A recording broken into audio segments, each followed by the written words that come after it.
another week together. Lucky me. Never mind, lucky you. I hope you had a splendid weekend. I really do. If you took my advice, let me get this out there early. If you took my advice and booked tickets to see Mike Sanchez at the Kidderminster Town Hall on Saturday night, then you would have had the night of your life, because he was joined on stage by a host of superstars, but perhaps most prominently Robert Plant, for 8 whole songs.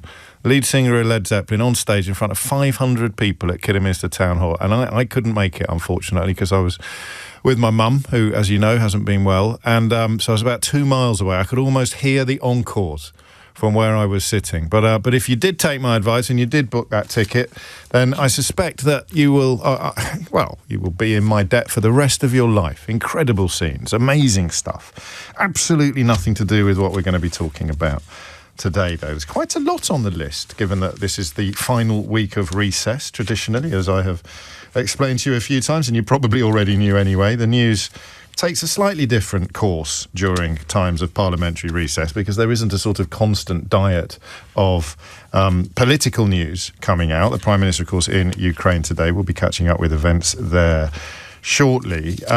I quite like the collapse in the quality of school dinners that is reported in one newspaper today.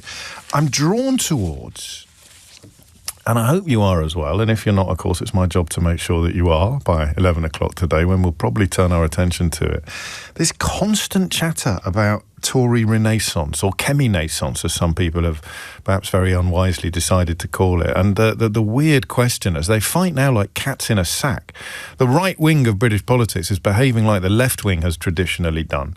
Someone just sent me a screenshot of James Cleverly and Suella Braverman, who were subsequent Home Secretaries under the same Prime Minister. Just think about that. Two people, same party, same job, one immediately following after the other. They are fighting like ferrets in a pillowcase this morning in ways that you would traditionally have associated with the left of British politics. So I am really interested in the question of whether or not the Tories have any sort of future. What the future of the Tories would actually look like. It's a particular area of interest for me, and I hope for you as well. There's only one way to find out. But if we're talking about particular areas of interest for me, then, as you know, class is something that fascinates me, and always will, always has and always will, for a whole heap of reasons, key among them being the fact that I'm British. You cannot be British and not be absolutely enslaved by the class system in this country. The only question really is whether or not you realise it. There's one story in the news today about accent bias, still holding people back in life. You turn up in certain contexts and you sound like a character from Coronation Street. Doors that will open for somebody who sounds like a character from Downton Abbey will not open for people with northern accents. Still in this country, it's pathetic and it's wrong, but it's true. Some doors will, don't get me wrong, it's not exactly a life sentence, but it is still evidence of a class system. It's not even just about money either, is it? As we can learn from the existence of phrases like nouveau riche or arriviste. Funny how the French have all the words for people who are not old money. And yet, I saw 2 stories sitting in juxtaposition this morning, one in the Telegraph and one in the Mirror. So at the opposite ends, if you like, of the class spectrum in this country, in newspaper terms, that's probably the 2 extremes. The Telegraph on one side. I've got an absolute doozy of a missing word round for you, by the way, from the Telegraph a little bit later in the programme. Actually, no, let's do it now. Ready? I'll keep this one bubbling for a bit this morning. Meghan and Harry's blank to stay in California. Let's get today's missing word round up and running early. Meghan and Harry's blank to stay in California. So on the one extreme of the British newspaper market, you have the Daily Telegraph reporting, because their readers care about this, that graduates face the worst job market on record. This is a terrifying story for anybody in the relevant demographic, not least because a huge tidal wave of teenagers are about to make their way to university in September in expectation of some sort of boost to their fortunes as a consequence of getting a degree. And then in the Daily Mirror, the headline is "Train up pupils as brickies and plumbers." construction experts calling on the Prime Minister to prioritise skill shortages in his technical education revolution. It's a bit of an overstatement, isn't it? A technical education revolution. This refers to last month's announcement that Year 10 pupils will be able to combine core academic subjects like English and maths with technical education linked to jobs available in their area. And the two stories seem to me to sit alongside each other at 9 minutes after 10 this morning. Andy Burnham Optimism Barometer on the way, the Bob. We will take your votes during the first break of the day, the first hydration break of the day. You will tell me your mark out of 10 for how optimistic you currently feel about Andy Burnham's premiership. Has it been 3/8 in a row? Have we done? Is it? What was it again? Well, I'll recap in a moment on the scores on the doors, and then we will do today's and find out whether or not the Burnham Optimism Barometer has gone up or down. But don't cast your vote until I tell you, until we actually take a hydration break at it's supposed to be at 10:15, but when have we ever hit that particular junction on time, Keith? Hey, so. I'm fascinated by class. I'm even more interested at the moment in the issue of so-called NEETs, the young people not in education, employment or training, which I think is a multi-fascinated and eternally fascinating issue with no simple answers. Spent about a year thinking there might be a simple answer to this issue in absolute idiocy on my part. Of course it's complicated. Of course there will be almost as many answers to this question as there are people in this category. And another point I missed, it's almost like every time I open a book I find something that makes me realise the whole NEET conversation is much more nuanced and complex than we allow. But the new book from John Ronson, The Castle, which is an examination of a sort of collapse in male roles on the planet, right across the gamut. It's absolutely brilliant. And he identifies about 1 million American males, middle-aged American males who've just given up. It's by no means confined to young people, this almost inability to find a role in the modern world. John just transfers the spotlight quite effortlessly towards entirely different demographics, and you realise these problems are not just a lot more complicated and a lot more nuanced than we realise, but they're also not confined to young people. That's a conversation for another day, probably when John Ronson joins us in the studio when the new book actually comes out. Serialisation began in the newspapers this weekend.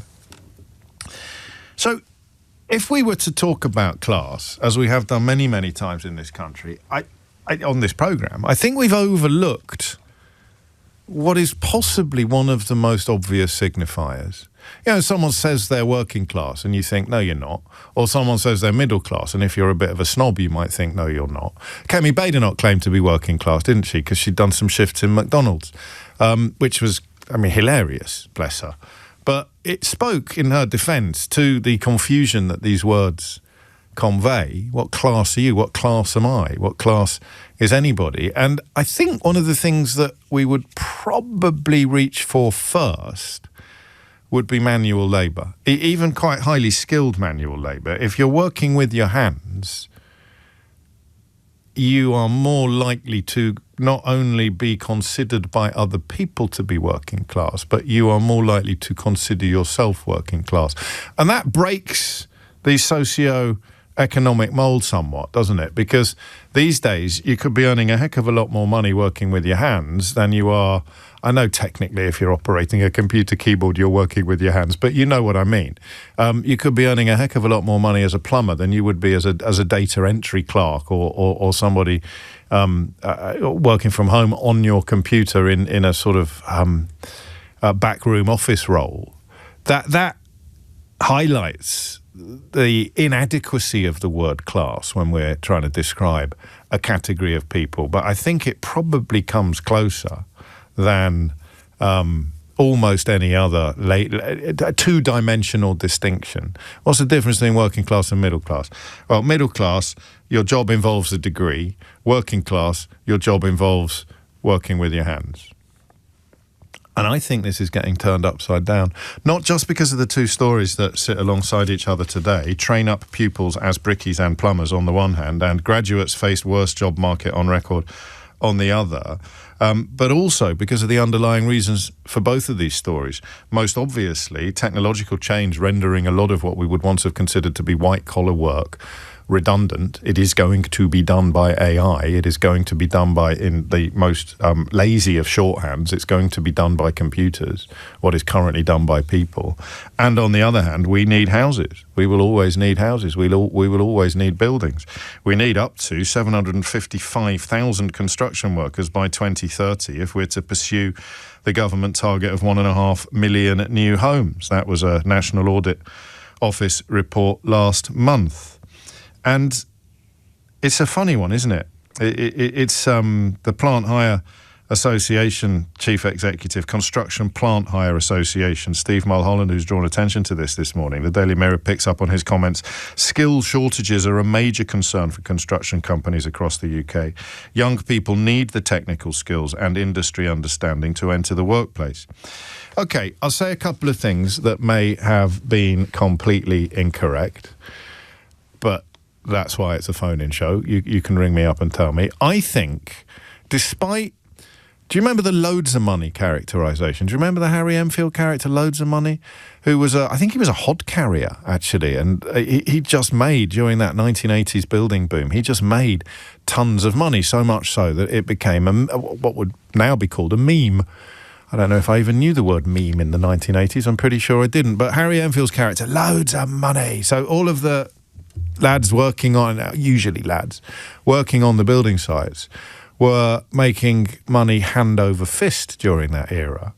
And yet at the same time, or at least by 1997, it wasn't necessarily work that you'd want for your children. So working, and the correct phraseology, I can tell you, with a straight face, is on the tools. Working on the tools was not necessarily something that you would want for your children, for a whole heap of reasons. Most obviously, the physical toll that it can take on you, and the difficulty, of course, of working in unpleasant circumstances, weather usually based circumstances. So you kind of wanted... I'm not going to labour the point that I spent 2 weeks on a building site in Doncaster in 1988. I do that with my tongue in my cheek, and it doesn't give me any insights or qualifications into this conversation, except to say that you didn't really want that for your children.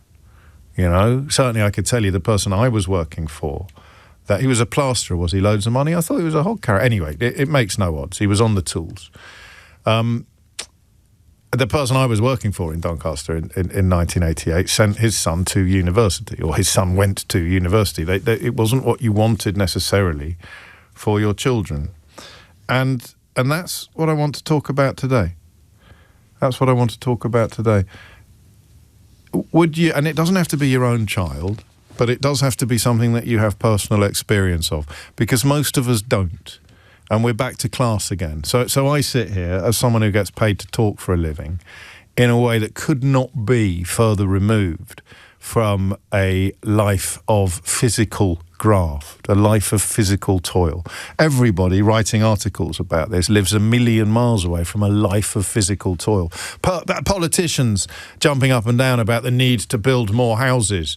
They don't know what that means. They don't have any particular interest in... They certainly would not intend it to be a job that their own children would do. I think that might be changing, which is part of the reason for today's conversation.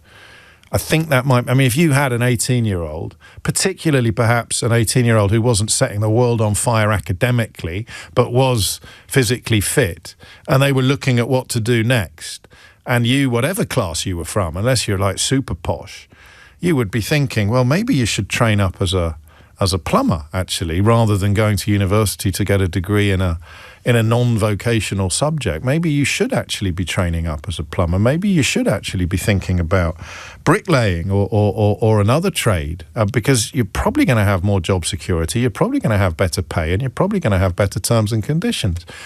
But, of course, you don't know about the rest of it because you don't know anyone who does that for a living. Well, I do. I know you.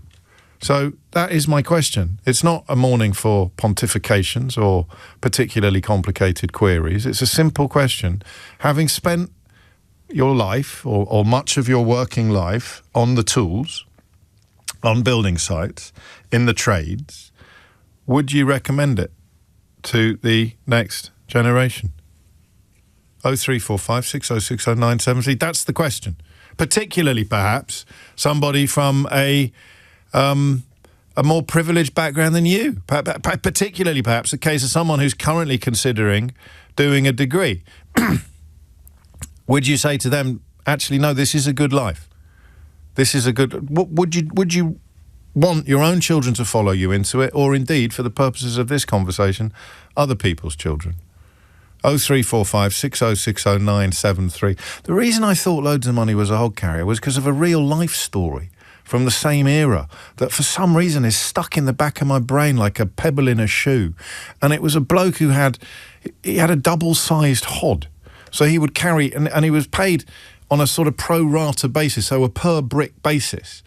And I remember reading it as a kid and thinking, how on earth, he is earning so much money, because he would carry twice as many bricks as everybody else on the building site. So he was getting paid twice as much money. He was essentially on double time, full time. That must have been in a newspaper in about 1980, probably roughly about the time I embarrassed myself on a South Yorkshire building site. So that's probably where that little nugget got stuck. But anyway, he was a plasterer. If you're a plasterer, would you recommend it to an 18-year-old now who's looking at two paths in front of him or her? One of them is to a degree against a backdrop of the worst job market on record for graduates, and one of them is to follow you into the trades, onto the tools, onto the building sites. Just want to know what you would advise and why. Hit the numbers now, you will get through. 0345 6060 973 is the number you need. James O'Brien on LBC.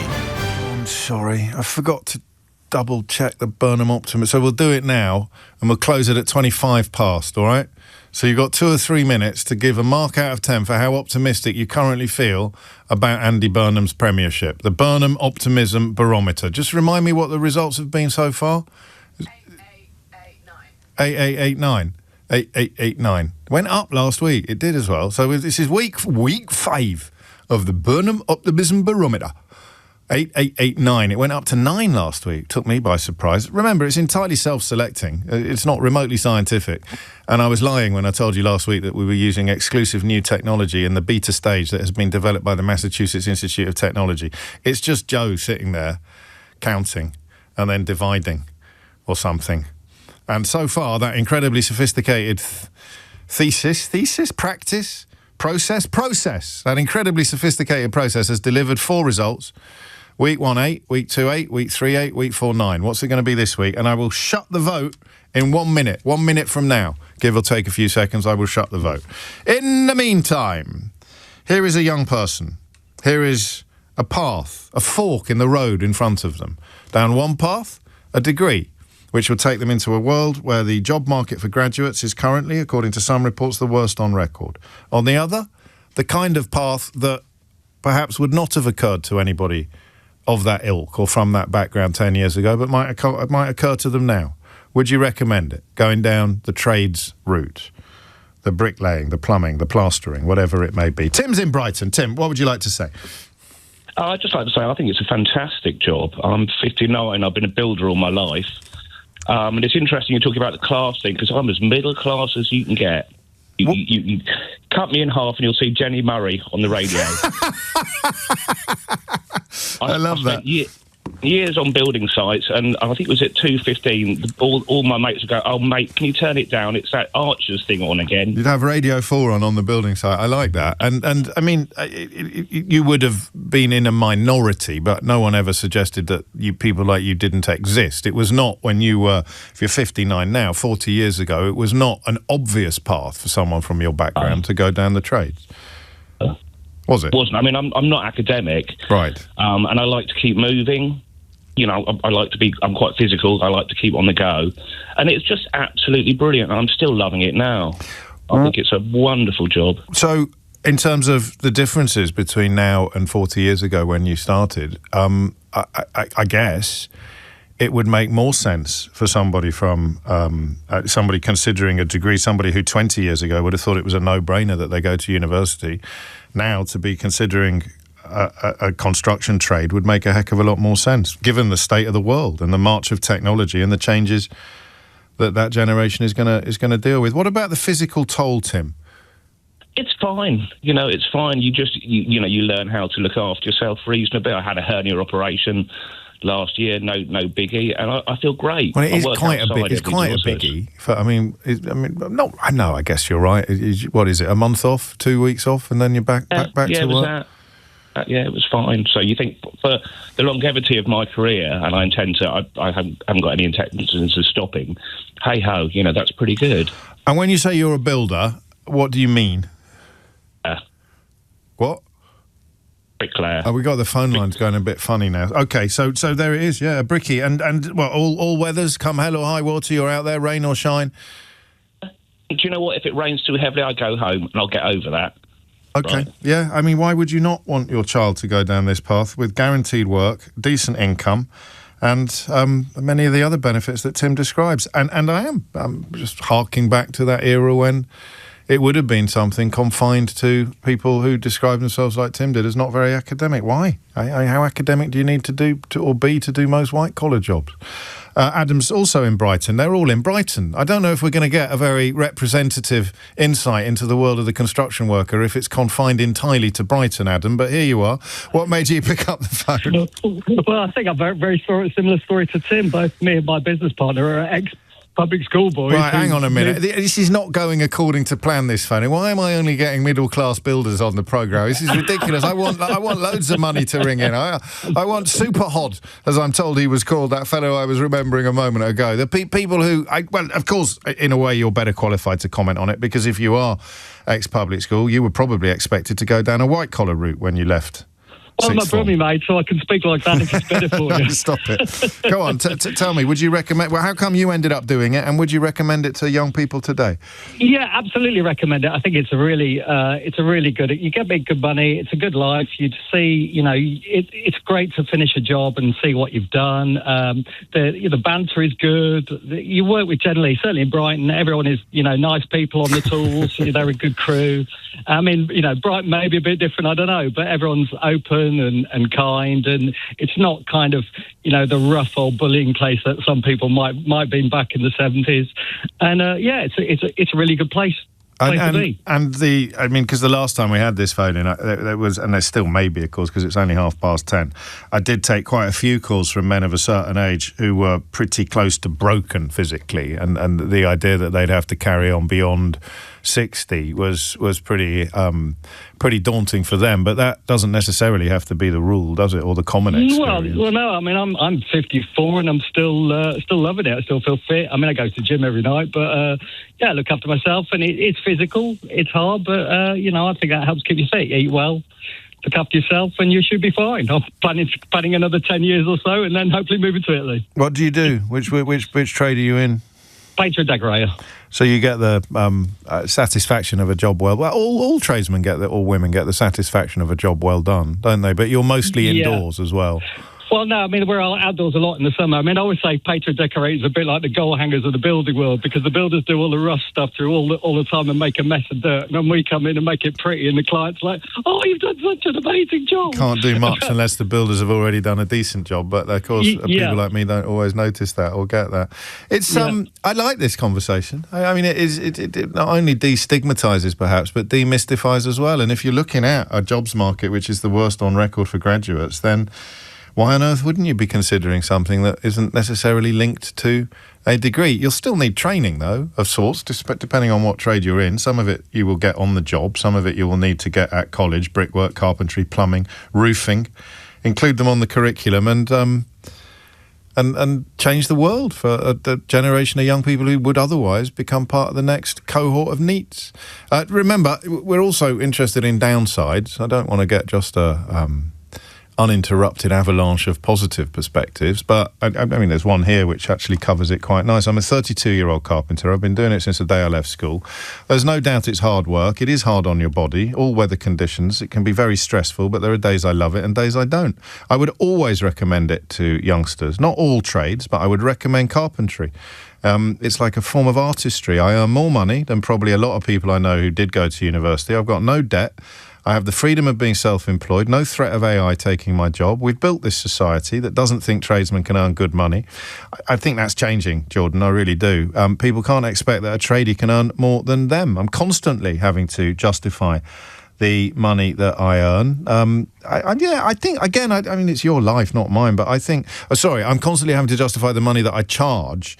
When you explain to people that not all the money ends up in your own pocket, then they sometimes understand. That's from Jordan in Devon. Why wouldn't you? Why wouldn't you recommend it to an 18, 19-year-old today, looking at a variety of options, many of which are profoundly different from what they would have been for someone in the same situation 10 years ago. Here's Dominic Ellis with your headlines. James O'Brien on LBC. It is 10:34 and you are listening to James O'Brien on LBC, where the conversation is a combination of two stories that are not actually linked in the news today, but we are linking them here. Story 1, graduates face worst job market on record. Story 2, train up pupils as brickies and plumbers. Here is a fictional 18-year-old. Torn or perhaps tempted by both paths. I'll go to university, I'll get a degree, it will open doors, it will expand my horizons, it will deliver opportunities. Here is the same 18-year-old tempted by a different path. I'll get trained up as a bricklayer or a plasterer or a plumber. I will have a completely different set of experiences in my working life, but I think in all considered, that would be the wiser path to take. What advice would you give that young person today? Drawing upon the fruits of your own experience. John's on Canvey Island. John, what would you like to say? Hiya, James. Hello, John. Just regarding would I get my son to do my job? Certainly not. I've been plastering 40 years. Yeah. And my body is basically giving up on me. And whereas the money side of it, yeah, sometimes you say, you know, we earn a good wage. We don't. If you're on site to earn a good wage, you basically have to virtually kill yourself. Got you.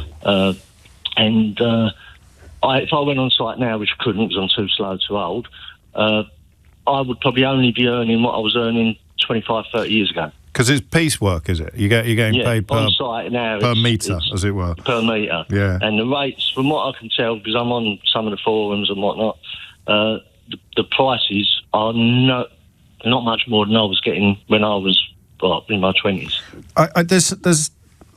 There's something really sad about you using the words "I'm too old and too slow," and that would be true of anybody in any business. You know, if you were if you were a banker and you told me you were too old and too slow, I'd find that sad as well. But in your world, what does that mean? And when did you realise?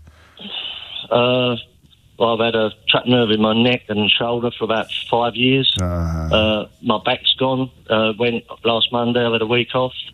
I've torn the meniscus in my left knee. And for instance, my friend, he worked in an office, same time as me, well, a couple of years younger than me.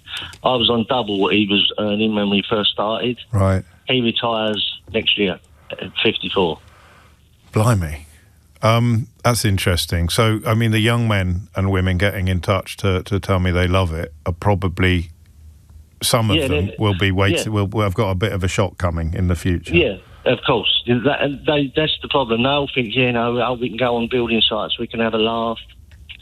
But in 10 years' time, he'll probably be only earning £100, £200 a week more than what he is now, or day, unless they're killing themselves. But it's comparisons as well, though, because I guess going down a white-collar route is not what it used to be. There's not going to be that gradient of wage inflation on a white-collar route that there was when I left university. I'm just going to make you smile because I can tell that you're in pain still at the moment. This message just came in while you were talking, John. It says, I honestly think this would be a different conversation if you had it on a Thursday, James, when we're all knackered. Yeah, well, to be honest, I'm knackered now. I've got a ceiling and a couple of walls on and I'm wrecked. Yeah, and I'm sorry to hear that. You know I am, but it's an important angle to get into the conversation, isn't it? Yeah, on the subject of Supard, from what I remember and I was told, he owned his own plastering company. I've got such a well-informed audience. As you say that, David dropped me a note. He said, you're dealing in stereotypes, James. The trades are not well paid unless you start your own company and are successful, which isn't guaranteed. No sick day or holiday pay for self-employed tradesmen and women. You can be sacked with a moment's notice. And again, Superhod was the company director and not an employee. He was the employer. So you're exactly. Right. Yeah, I think it was just a publicity stunt. Have you got children? Yes, got two. And would you, I mean, I think I know the answer to this question, but you wouldn't want them to follow you into plastering. What would you want them to do? My son's went to uni when he was, just left school. Yeah. Did his sixth form. He had to pull out of the course because it wasn't what it was explained it was. Okay. He's off sick at the moment. I'm sorry. I don't even take him to work with me. You don't want him even to see it? I don't want him to even get a glimpse of this, because I'm in a nice side of the building trade. Yeah. I work for myself. I've got my own customers. Money's not great, but it's a lot easier than being on site. I understand. I do. And there is the warning, if you like, or the caution. It is a little bit ridiculous to talk about the trades as a big sort of homogenous, generic constituency of people, when there's not only people doing very, very different jobs from each other, there's people technically doing the same job who have, as John's just reminded us, have completely different experiences. So would you want your either your own child or this fictional 18, 19-year-old that I'm putting in front of you today to follow you into that trade? And from John in Canvey Island, it is a resounding no. And you can see why. 10:40 is the time. Gary, who I know, has dropped me a note. So I have the neck of a 60-year-old. Apart from that, happy days. Huge satisfaction with my trade. And I know that one of his pet hates is the perception that tradesmen are sort of thick or ignorant. That's certainly not my experience, and it isn't the experience of this conversation. But the reason he mentions his neck is that he's a painter and decorator. I prefer to call him an artisan, actually. I've seen some of his work and it's glorious. But, if you're doing a ceiling or something like that, as John has just reminded us, whether you're painting it or plastering it, your body is being contorted into positions that are not entirely natural. And that is going to take a toll, however well you look after yourself. 0345 6060 973 is the number you need. Mikey's in Glasgow. Mikey, what would you like to say? Hi, James. How you doing? I'm all good, mate. What's on your mind? Well, this call really resonated with me because I am a heating engineer. Okay. But I left school and I was pointed in the direction of going to university because I breezed exams. I'm not saying I'm the cleverest guy, but I always just passed exams. So no one wanted to take me on as an apprentice because everyone said, go to uni. Okay. But when I was there, I just kind of enjoyed it for the first year. I was working, making some money, and I decided this isn't for me. So I was lucky enough, I was 19, so I was a bit old for an apprenticeship, but I managed to get an apprenticeship. And since then, I've been self-employed most of my years, so 24 years. Okay. So I would say to people, a lot of my friends have got degrees and they're all high flyers, whether it be in finance, law, accountancy. And I'm jealous of those guys because they have a career pathline, They did. But that's your age. I don't know if you were all starting out again now. I think that by this stage in your lives, that things would be very different. Yeah, well, I agree with you. So what I think is it depends on the person. Yes, for sure. And it depends on the course, James. It really does. So I've got two stepdaughters who are just leaving school. Right. And they don't know what they want to do. One of them was going to go to university, but it was an arts degree. And I kind of said to her, I was like, what are you going to do at the end of this? It's not going to guarantee you a job. If you're going to go and get a degree where there's quite a clear path of where you're going to go in a career, fair enough, but why get into debt? Why not go and get a job or train, So it's really difficult for the younger generation because they don't know what they want to do. And they don't know what the world's going to be like in 10 years' time, never mind 20 or 30. And there's a part of me, and the debt is the killer here, the debt is the kicker, because there's a part of me that recoils slightly at what you just said, because the benefits of an arts degree, a good arts degree, are lifelong and enormous, but they're not necessarily, as you point out, immediately translatable into employability, into actual career-based improvements. It can just improve your life, improve your inner life. And yet, if you're taking out tens of thousands of pounds worth of debt, that doesn't sound as important or as impressive as it used to do. So, Mikey, thank you. I mean, again, heating engineer. We're always going to need heating engineers. We are not always going to need, for example, philosophy graduates, which is what I am.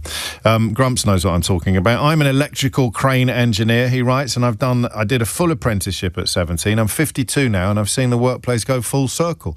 I could find another job in my trade tomorrow. My wife, who has a degree, would take months to find another job in her field, which is insurance. By the way, we both consider ourselves to be working class.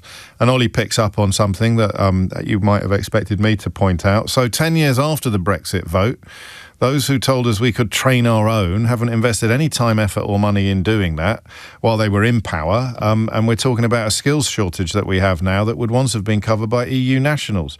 You may need to put money in your I told you so tin, because they deserve to hear it, James. You make a valid point, of course.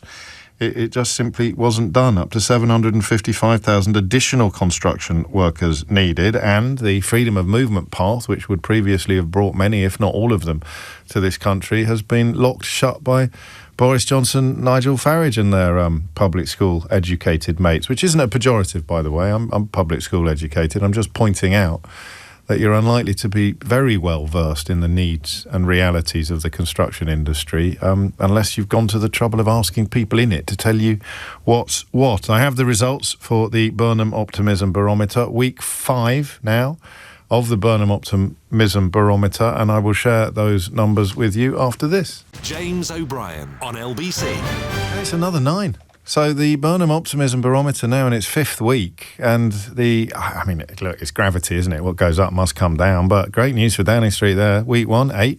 Week 2, 8. Week 3, 8. Week 4, 9. And week 5, another 9. And Joe, who is IC Bob, as in charge of the Burnham Optimism Barometer, tells me that we had 3 times as many votes this week as we did last week. Why would that be? Anybody? I've got no idea. I mean, he could be making it up. We're just trying to protect his own job as the chief Bob counter. But 3 times as many, maybe because we did it in a slightly different way. We did it at a slightly different time. I forgot to tell you about it. And then when I did tell you, maybe that acts as more of a call to arms. I do not know. I also have a reveal for you, of course, on the missing word round, which I will almost certainly remember to tell you before 11 o'clock this morning. Let's get back to the conversation about the trades. And I did my best, you know that. I do my best every day, but probably my introduction wasn't nuanced enough, even as I sat there going on about how nuanced this conversation would need to be, because you could have 2 people, technically, with the same job description, with 2 completely different experiences. What is true of plasterers would also be true of radio presenters, but there are a couple of things that probably need stressing, and one is that if you do, as No Hostages points out, encourage an entire cohort of young people to choose a trade or to choose a path, because today workers are scarce and therefore wages are high. If you flood that market, the scarcity disappears. When the scarcity disappears, the wage premium disappears, and the original rationale for doing it has been completely destroyed. So you should really be encouraging people to do something because it suits their abilities and interests and even local demand, as opposed to because of a kind of meta or macroeconomic overview about where the current trends have taken us. It is 10:49. Simon is in Fleet in Hampshire. Simon, what would you like to say? Oh, good morning, James. Hello, yeah, mate. long-time listener, first-time caller and all that jazz. Welcome. I'm a carpenter by trade. I've been in the building industry all my working life. I'm 60 years old now. I've got a medium-sized building company in Hampshire, and we find my experience is the building industry is very forgiving for youngsters who have not fulfilled their full potential in education, but have got manual dexterity, willing to graft or learn, and best part all 3.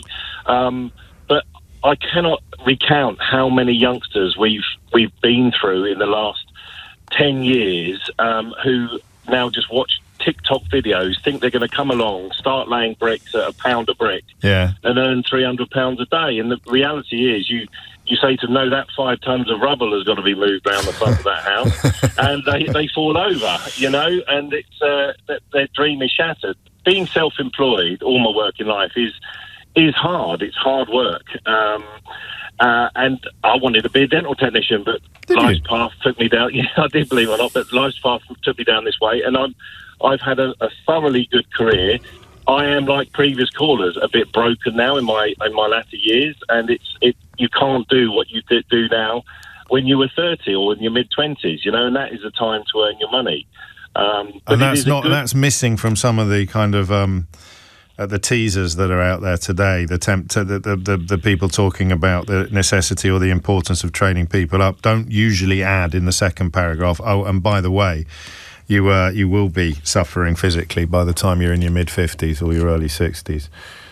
And career advice should take that into account, and also good financial advice as well, because those guys have got to make the hay while the sun shines in their former years, and provision for their well-being in their latter years. And I've got 8 guys I employ, and not one of them has got any provision at all for their latter years. And that's going to fall on the state at some point, or at least elements of their support could fall on the state. Exactly. It's a lifestyle business. These guys live hand to mouth. If they're off work, I had one guy off for 3 months, with a torn Achilles from football, and, effectively didn't earn any money for 3 months. Yeah. There's no benefit from that at all. But wages can be very good, especially in certain technical trades now. But the guys, as much advice as I give them, start your pension, do this and do that, they just feel they haven't got the resource to do so. What about, you mentioned the TikTok effect, if you like. How hard is it to find school leavers who can do a job for you? Look, I'm not saying that there's none out there. No, I'm just asking how hard it is for you. Of course, there are some great kids out there now, and there are some absolute flumps. There's no way I'd have been kept on when I was 16 and did a fortnight on a family friend's business. It wouldn't have kept me on in a million years. He'd have gone bankrupt by Christmas. So I know that. I'm just wondering about someone who's obviously on the ball and cares about his staff, how easy it is for you to actually find good people. It's extremely difficult. Right. The good guys are swallowed up, and have got plenty of work in front of them, and the other ones just want to look at their phones all day. It's to the point that you have to ban phones. Fair enough. So yeah. Do you? Can you crack eggs? If you see what I mean, do you get someone who really doesn't have a clue, but actually you can turn them round? You can actually cure them almost of the consequences of a screen-based youth. If it's in them and they've got the support network behind them, the correct support network, yes, you can. And I take great pride in mentoring in young guys. That's a personal challenge of mine. I can tell that. Yeah. So then that is, and that's on you then. It's no one's going to be able to do it for everybody, but the more people like you who care and try, the more likely we are to sort of break this cycle of education, employment and training young people who aren't in any of them. Because that's it. I've got this image in my head. I can't remember when it popped up. Having a slightly different variation of the neat conversation a couple of weeks ago, and I just thought about stabilisers on a bicycle. That's it. It's sometimes the kids just need stabilisers, and then if you can provide the stabilisers, you take them off and the kid will be fine, but they're never going to learn to ride a bicycle without the stabilisers. People like Simon provide the metaphorical stabilisers. 10:54 is the time. William's in Beckenham. William, what made you pick up the phone? It's the fact that my partner and I are expecting a child. Congratulations.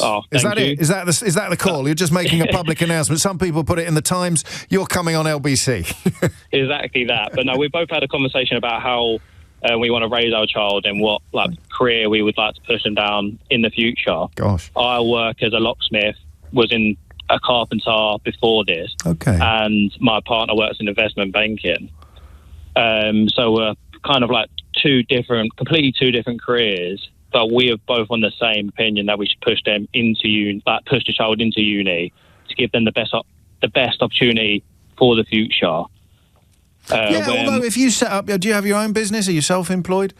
I'm not. No, I work directly for a company. So you could end up, I mean, you know, the boy goes off, or the girl goes off and does an MBA, they come back and they turn your little locksmith company into the next Timpsons or into the next Banhams. I mean, there's so many options that are open to them, but I guess what you're both saying to each other is that the more education you have, the more options you have. And if you choose not to use elements of your education to go down your career, you lose nothing. You've still got those options. Those doors are still in front of you. Yeah, exactly that. I believe, obviously, pushing him down into university, hopefully will give him the more opportunity for progression, pay rises, where I thought my pay will become stagnant, my partners will yearly increase, and then obviously she'll have opportunities more than I possibly will by working in construction. Yeah. I mean, you earn a decent crust as a locksmith, but as you say, at 28, it's probably going to be pretty much there or thereabouts when you're 48, right? Yeah. It's going to be more or less the same sort of thing. These are considerations. I mean, it's a lucky boy you're talking about there, to have parents who are already thinking about this stuff when you compare it to Simon trying to persuade people he's already got on his payroll to be a little bit more mindful of their future. There it is. It's another thing that Martin Lewis is absolutely passionate about, is giving people the information that they need to make much more responsible financial decisions moving forward, regardless of what job you're doing. Stuart's in Hackney, probably the last word on this. It might be time to squeeze in one more. Let's find out. Stuart, what would you like to say? Morning. Hello. I retrained quite late in life, to be quite honest with you. I became an electrician like 16 years ago. My son's 21. He wanted to follow my footsteps and become a spark as well. But he failed on the maths. And so he then had to change his direction of employment and trained to become a technician for a major telecommunication company. Okay. So that's what he's doing. But with regards to the trade work and such, I mean, when you leave college or what have you, you never really qualified. It's not to really get on the tools and get trained up by the older boys on the jobs. What were you doing before? When you say you retrained late in life, what were you doing before? I was doing multi-drop deliveries, and I like the driving side of things as well. So it's a combination of both, because obviously I've got to drive from one property to another, so forth and so on. And what's it done to your income? How much has your income changed as a consequence of the training that you've done and the new job, the new one? Well, I'm north of 50k, so it's a decent salary. But the thing is, it's like, I started off in construction sites and building sites and places like that, but I got deterred from that area because the PPE was just far too much. And not only that, you've got racial behaviour in there as well. You go into the men's locker rooms, there'd be writing or slogans on the doors of like racial behaviour. You might have a holiday, so you're on vacation for a week. You come back, your locker's been broken into, your boots are gone, that's gone, and it's just too much. So I just can't work on building sites, full stop. I just don't like working in London, full stop, because of the traffic. It's just diabolical. We don't do motoring phone-in, Stuart, but I'll allow that one to hold. And of course, getting to and from work is it's going to have a huge impact on your satisfaction and whether you're enjoying the work or not. Stuart, thank you. Apologies to Stephen and come on, we had a caller from Kidderminster who didn't get on the show. What the heck? Whatever next? Everybody knows if you come and calling from Kidderminster, you get put in the VIP lane on this programme. 10:59 is the time. You're listening to James O'Brien on LBC. So I think this is important. I wrote a newspaper column last week about the importance of substantive opposition. It's funny, isn't it, that the Burnham Optimism Barometer, albeit entirely unscientific, does seem to reflect a lingering sense of optimism regarding Andy Burnham. He hasn't messed up yet. It's probably the nicest way of putting it. But what on earth is the Conservative Party supposed to be, or what does it need to be? James O'Brien on LBC. It is 3 minutes after 11. That missing word round for you. Meghan and Harry's what to stay in California. Did you have a guess at that one? It's not children, Keith. It's not nanny, as many people suggested. It is, in fact, chickens. Meghan and Harry's chickens to stay in California. And that is an actual newspaper article in the Daily Telegraph today. Meghan and Harry's chickens to stay in California. I don't know if you were listening on Friday. We went through the Daily Mail, which had 15 pages, 15 pages dedicated to the decision by the Duke and Duchess of Sussex to move house, brackets, probably, close brackets. 15 pages of coverage. I don't know what to make of that, to be honest with you. I can't even remember what I said on Friday. And it was only 3 days ago. But it is a mark of a madness that is almost impossible to fully process, isn't it? Is ingenuous a word? You know how disingenuous is a word, right? Is ingenuous, or can you be ingenuous? Because I want you to know that I am being ingenuous, if that is a word. If ingenuous is not a word, then I want you to know that I am not currently being disingenuous. You're probably not going to believe me when I tell you, but think about it. If you think about it, you will believe me. You cannot have the opposition to the government in this country consisting entirely of racist grifters and opportunists essentially fighting with each other over who can be most obnoxious. That is bad for democracy, it's bad for the country, it's bad for politics, and crucially, it's also bad for the government. You think back to, for example, Tony Blair, probably at his best when he was up against William Hague. You are not just in PMQs either, but you have a kind of model of scrutiny. I wrote a line I was quite proud of last week. I can't fully remember it, but it was something like the sharpness of Andy Burnham's government will be partly defined by the whetstone of substantive opposition. It's quite a nice little line, that, isn't it? So you know that's what you sharpen yourself on. The opposition. The opposition is the whetstone. The government is the blade. And under Cami Badenoch, I suggested there isn't any. There isn't any substantive opposition. And here's proof that what I'm talking about is both not disingenuous or possibly ingenuous. Is it just genuine? Is it genuine? Does disingenuous mean ungenuine? So I am being genuine or genuous? Ingenuous? I don't know. Shut up. Get on with it. I wrote about how, in particular, the policy for candidates, which allows a so-called reformed neo-Nazi to get on a candidates list, but excludes people like Grant Shapps or whatever he's calling himself today, and Penny Mordaunt, potentially. Stories a couple of weeks ago about household name Tories who couldn't get on the candidates list because Badenoch is obsessed with culture wars. I think ECHR and net zero most obviously. So I wrote about that it was in last Wednesday's iNewspaper. Sir Malcolm Rifkind, who was a Conservative MP between 1974 and 2015, with a little hiatus between 97 and 2005. Sir Malcolm Rifkind is writing about it in the Times today. So if, the arch-lefty James O'Brexit can write about something, and a Tory grandee, a cabinet minister, a Tory politician of great repute can write about the same thing in the same week, then something is happening, right? So there is something going on. If two people from very, very different political backgrounds can arrive at the same conclusion about the Conservative Party, then it's probably a correct conclusion. And what Rifkind argues today is that it is profoundly unconservative for Badenoch to block people like Grant Shapps from the candidates list, and so too, apparently, he writes, not me, Penny Mordaunt. This approach by the party leadership has no precedent in Conservative history. Imagine if Chamberlain had blocked Churchill from being a Conservative MP because he refused to support Munich and the appeasement policy. Churchill would never have become Prime Minister. Imagine if John Major or David Cameron had blocked Conservatives from the House of Commons unless they pledged their support to the UK remaining in the EU. The government would have lost almost half of its MPs overnight. What he is arguing is that the Conservative tradition demands a big tent. It demands disagreement and compromise. And what I am arguing is that opposition needs to be all the things that Malcolm Rifkind is talking about in order to be of use to democracy and of use to the government.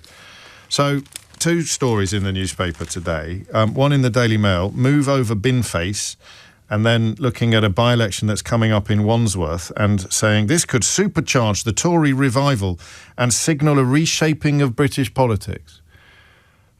Listen, you thought 15 pages on the Duke and Duchess of Sussex moving house was bonkers.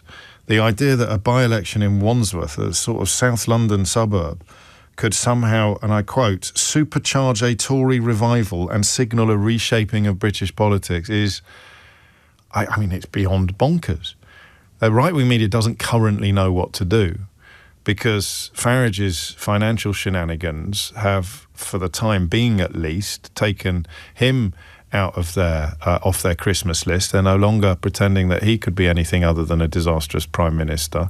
And Badenoch, who has been extraordinarily unimpressive in many ways, but who has, we have to get this correct, who has not been as bad as was feared. Most people who honestly thought that Badenoch would last longer than Starmer. After the last general election. You can't. Even if you tell me you did, I won't believe you.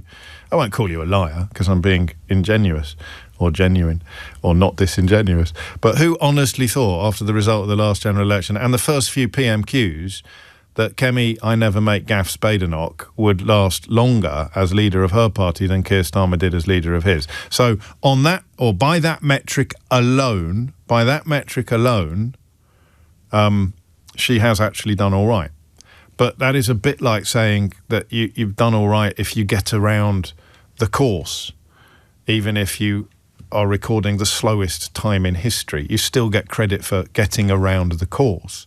And the conversation I want to have is a tricky one. Rifkin doesn't really go here today in his piece in the Times. He is, as I say, talking about the necessity of disagreement.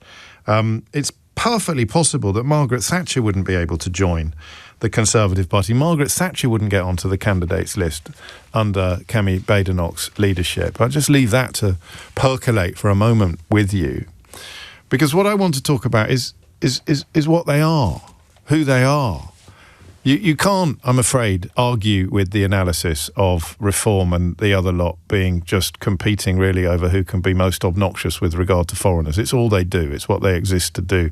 And it's our fault, this is the context or the environment that was created by post-Brexit and pre-Brexit journalism. It gave a green light to racism. It allowed nativism to take hold. It made promises to people that couldn't possibly be kept. And when the people that made the promises began to contemplate the carnage that they'd inflicted upon the country, they had very little choice but to blame it all on foreigners. Again, just different types of foreigners, not the ones that you told to leave in 2016, but the ones that you're telling to leave today. I mean, it is visible from space. It's absolutely transparent. It's disgusting. And it's true. It's not political opposition.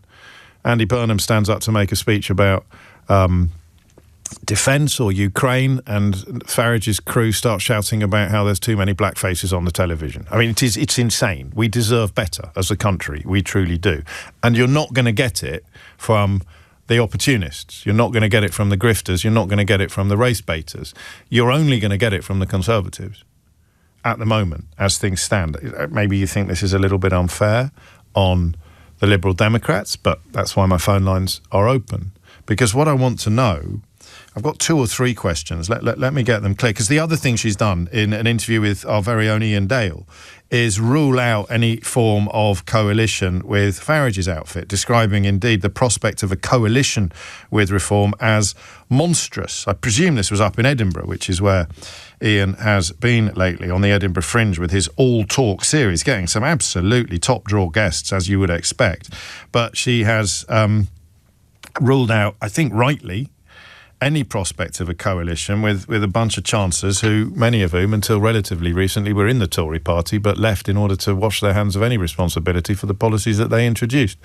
Culminating this week, someone posted a screenshot this morning of James Cleverly, who succeeded Suella Braverman as Home Secretary, arguing over an issue that Suella Braverman clearly failed to understand was defined by the ministerial code. Now, here's the thing, right? If it's just Reform people arguing with Reform people, then it's hilarious. Because it's rats in a sack, it's a circular firing squad, it's the ground level investors getting up unhappy with the new arrivals because they're worried that their investment isn't going to pay off now. But whatever it is, it's just hilarious. But I've got a weird soft spot for Cleverly, and I know that you hate me for it, but I do. I am nothing if not honest, and you shouldn't, however left wing you are, you shouldn't dismiss all Conservatives as being beneath contempt. You've got so many right-wingers now who are obviously beneath contempt. You've got your honest Bob Jenricks, you've got your Suella Bravermans, you've got your Rupert Lowe. You've got people who are obviously beneath contempt. It's a more important time than ever to acknowledge people of the right who are not disgusting. Your Malcolm Rifkins, you're Dominic Greaves. I don't know that I'd put Grant Shapps on the list because I'm not made of stone. It's hilarious that he can't get on the candidates list, but it's also disastrous from a democratic perspective because I have absolutely no idea what the Conservative Party stands for under Kemi Badenoch. I could tell you some of the things it stands against, but I have absolutely no idea what it stands for. I have, obviously, Conservative friends. One of my oldest, dearest friends is the son of a veteran Tory MP who only stood down at the last election. You can't really grow up in the milieu that I grew up in without having friends from incredibly different and contrasting political backgrounds. And you can't really go to a school like the one I went to without knocking about with the children of Tory politicians. And I don't know what that party stands for anymore.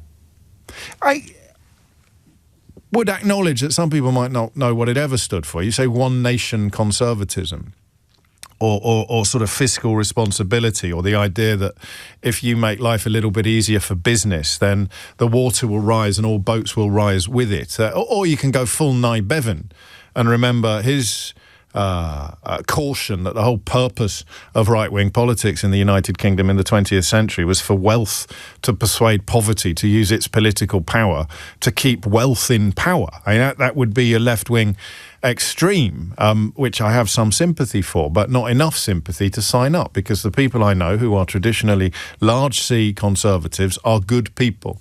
We might not agree about much, but they are good people. So is it possible that all this talk of renaissance, or even, dreadful word, chemi-naissance, is masking the fact that the Tory party, in any meaningful sense, is finished? There's something about this Daily Mail, page 17, full-page article. There's something about it that is tragically desperate. Move over bin face.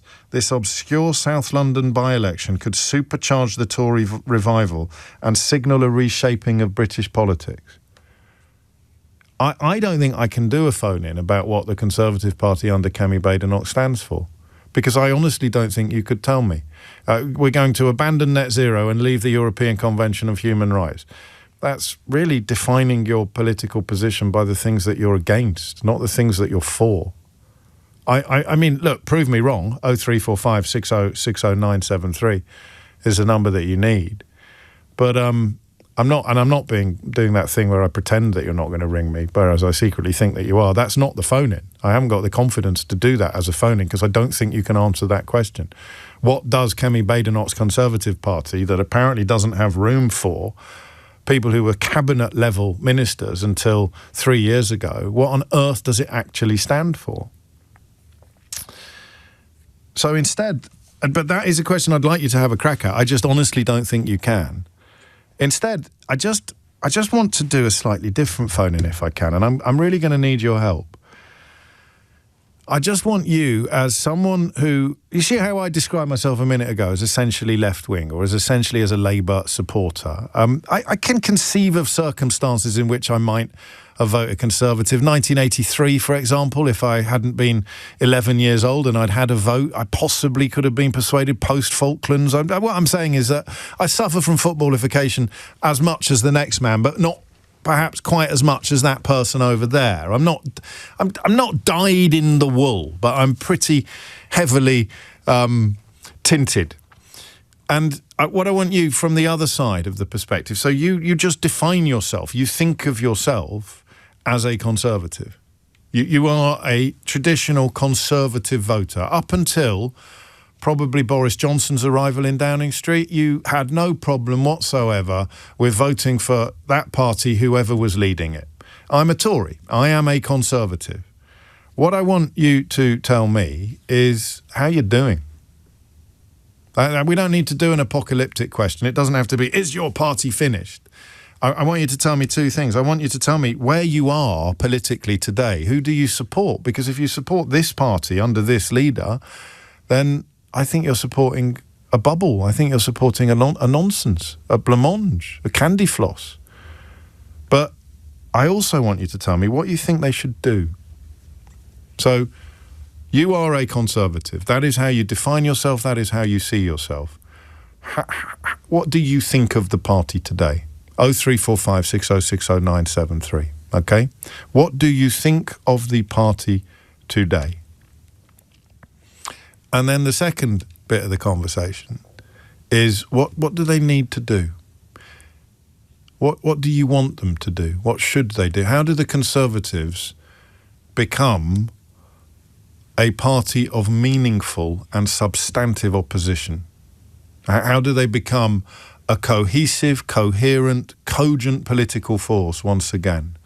I want to know how you feel about where they are now, and I want to know what you think they should do next. And that's it. That's the phone-in. And I can't really answer either of these questions. I've got one little theory for the second, which I thought might happen. I thought the Conservatives might break first on Brexit. I thought that the damage done by that ludicrous referendum and the subsequent premierships of Boris Johnson and Liz Truss would have broken the brand so completely that a young member of Parliament, somewhere in the Shires, who was a good old-fashioned one-nation Tory, someone who had a picture of Rory Stewart on his bedroom wall when he was growing up, or has Michael Heseltine's autobiography on his bedside table, I thought he might be rising through the ranks by about 2030, maybe even earlier, or her, God forbid the casual sexism should creep into this programme, or her, by about 2030, they'd be rising through the ranks of the Conservative Party. They had a touch of the Burnhams, they were human, they were fluid, they were fluent, and they literally looked the country in the eye and said, look, someone's got to recognise the elephant in the room. We're going to have to join the European Union as soon as we humanly can, because everything else is gravy, everything else is nonsense, everything else is rearranging the deck chairs on the Titanic. And if a Tory did that, then everything's up for grabs. And I honestly thought that was possible. I thought that was possible. But it's not possible now. It's not possible at the moment. It's not possible in the near future, and it's certainly not going to happen in the next electoral cycle. So what do you want to happen? What do you want the Tories to do? As someone who supports them or did support them or who wants them to be back relevant again, what do they need to do? 0345 6060 973. But begin with your simple explanation or description of where you are today. What is your party? The party you thought you would be supporting for your entire life. Where are you now? What is your relationship with it today? And listen, for people who lean to Labour, Jeremy Corbyn's leadership is still very fresh in the memory. That was a period in which many lifelong Labour supporters found it almost impossible to continue supporting their own party. I don't want to relitigate that fight. I don't want to have an argument about whether it was right or wrong. Many of us held our noses about the leadership when we voted for our constituency MP or we voted against Boris Johnson. So it's not confined to the Conservatives. Lots of Labour people have been there relatively recently. I just want to know what it's like to be a Tory today. 0345 6060 973. James O'Brien on LBC. It is 24 minutes after 11. And if you want to go full A-level politics, you can tell me how the Liberal Democrats fit into this picture. If I were a lifelong Tory, I'd probably be more tempted by them at the moment than I would be by anybody else. But the question isn't really about the Liberal Democrats. The question is this. I keep reading about Tory renaissances, chemi-naissances, and I keep looking at opinion polls that show she is leading a party that is currently doing worse in the opinion polls than it was when it got absolutely destroyed by Keir Starmer's Labour Party in 2024. I can't connect the two positions. It doesn't make sense to be talking about renaissance or resurrection or brilliant leadership when the party is performing so appallingly. So what is going on? But on a more personal level, what's it like to be a lifelong Tory who doesn't really know what the Tory party is anymore? And as if by magic, here is Tamara in Telford, who was in danger of becoming the kind of this programme's equivalent of Worcester Woman or Ford Mondeo Man, because you fit this category so completely. If I remember correctly, Tamara, you were a Conservative Association chair at one point. Yes, that's correct. I was. And I am talking about you today. So what's it like being you? Politically homeless. I have no idea what the Conservative Party does now, but it's not the Conservative Party that I've always supported. What can you describe what that was? What are the things that would once? Because I think you're in pretty hallowed company. I suspect Malcolm Rifkind would say that this is not a party that he recognises, and plenty of other people who were either got rid of by Boris Johnson or who have detached themselves from the operation subsequently would agree with you. But what is it that the party is not anymore? If you see what I mean. It doesn't have any direction. I'm at core a David Cameron conservative. Yeah. I'm a capitalist. I believe in growth and business, but I also believe in a very strong social system and the community element of family and everything else. And David Cameron was the closest to my beliefs. And he always had a clear direction in what he wanted. But Kemi, I don't know where her capital beliefs are, her social beliefs. She seems to be jumping on any bandwagon that's going to make her popular, in my opinion, and that's not going to sit well with my friends who are conservative. So it's government by Twitter? It's government by... Oh, not government. It's because she's not in government. It's opposition by Twitter. It's whatever is getting the biggest chatter on social media or getting the most traction on there, which is how you can end up with conversations that nobody in the real world recognises, but that appear to be top priorities for some particularly right-wing politicians these days. What do you do? Where do you congregate? I don't know, because for me, what's always been good about the Conservatives is the diversity and the opposing voices and the holding each other to account.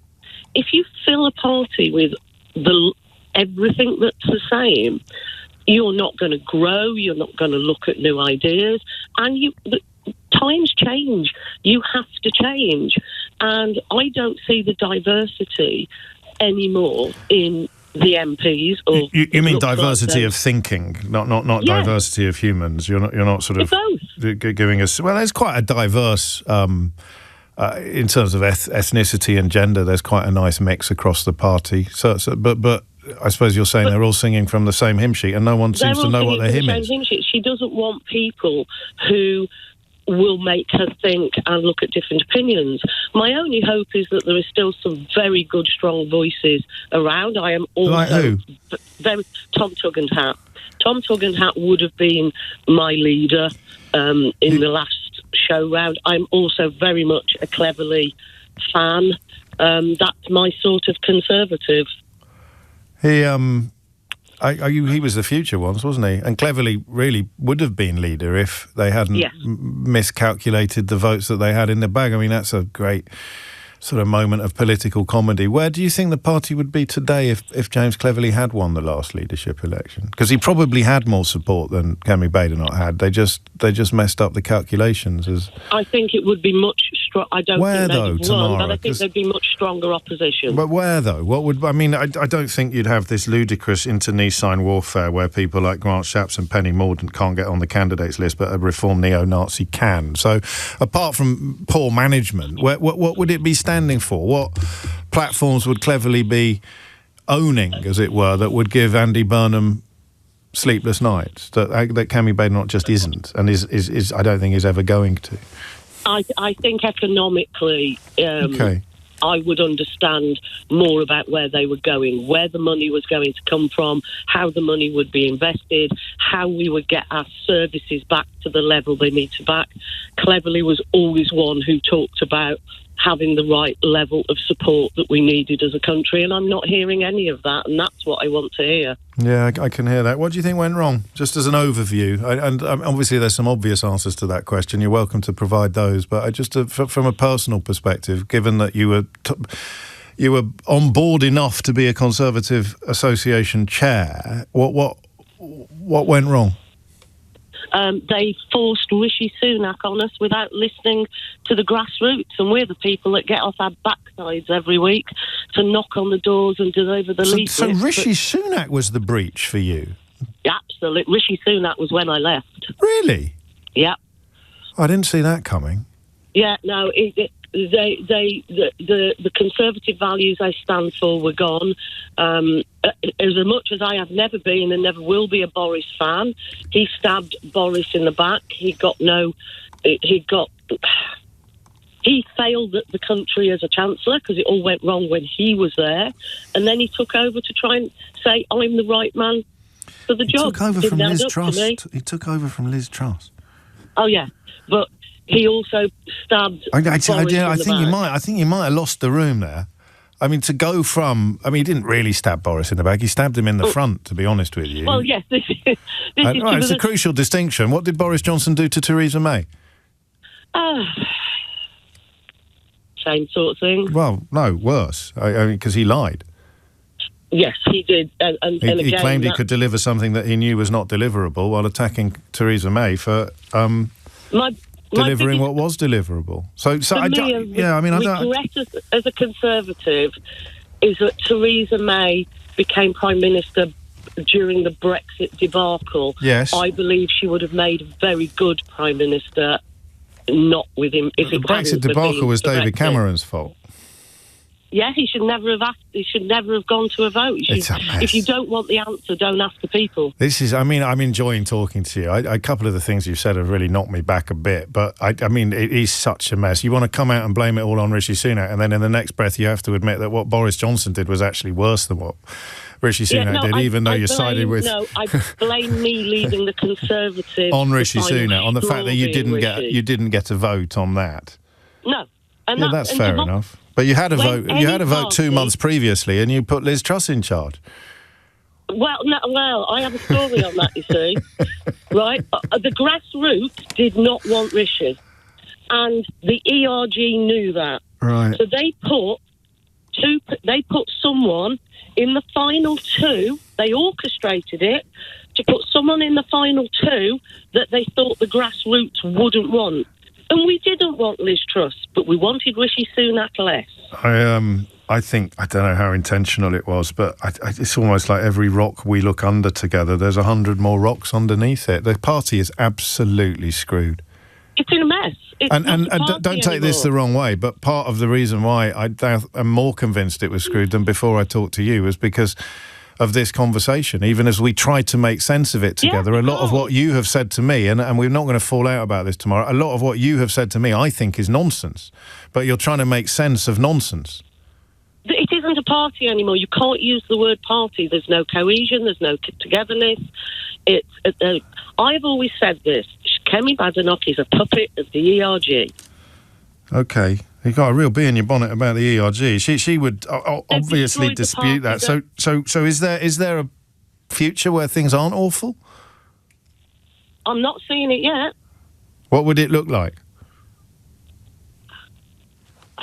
A Conservative party that supports capitalism with a social conscience. That's my very basic definition, that focuses on the economy, that we generate the wealth to make sure we have the services to look after I thought our communities. I thought Sunak was a little bit like that. But anyway, I mean, there it is. And that is a former Conservative Association chairperson, chairwoman, chairman, whatever phrase you prefer.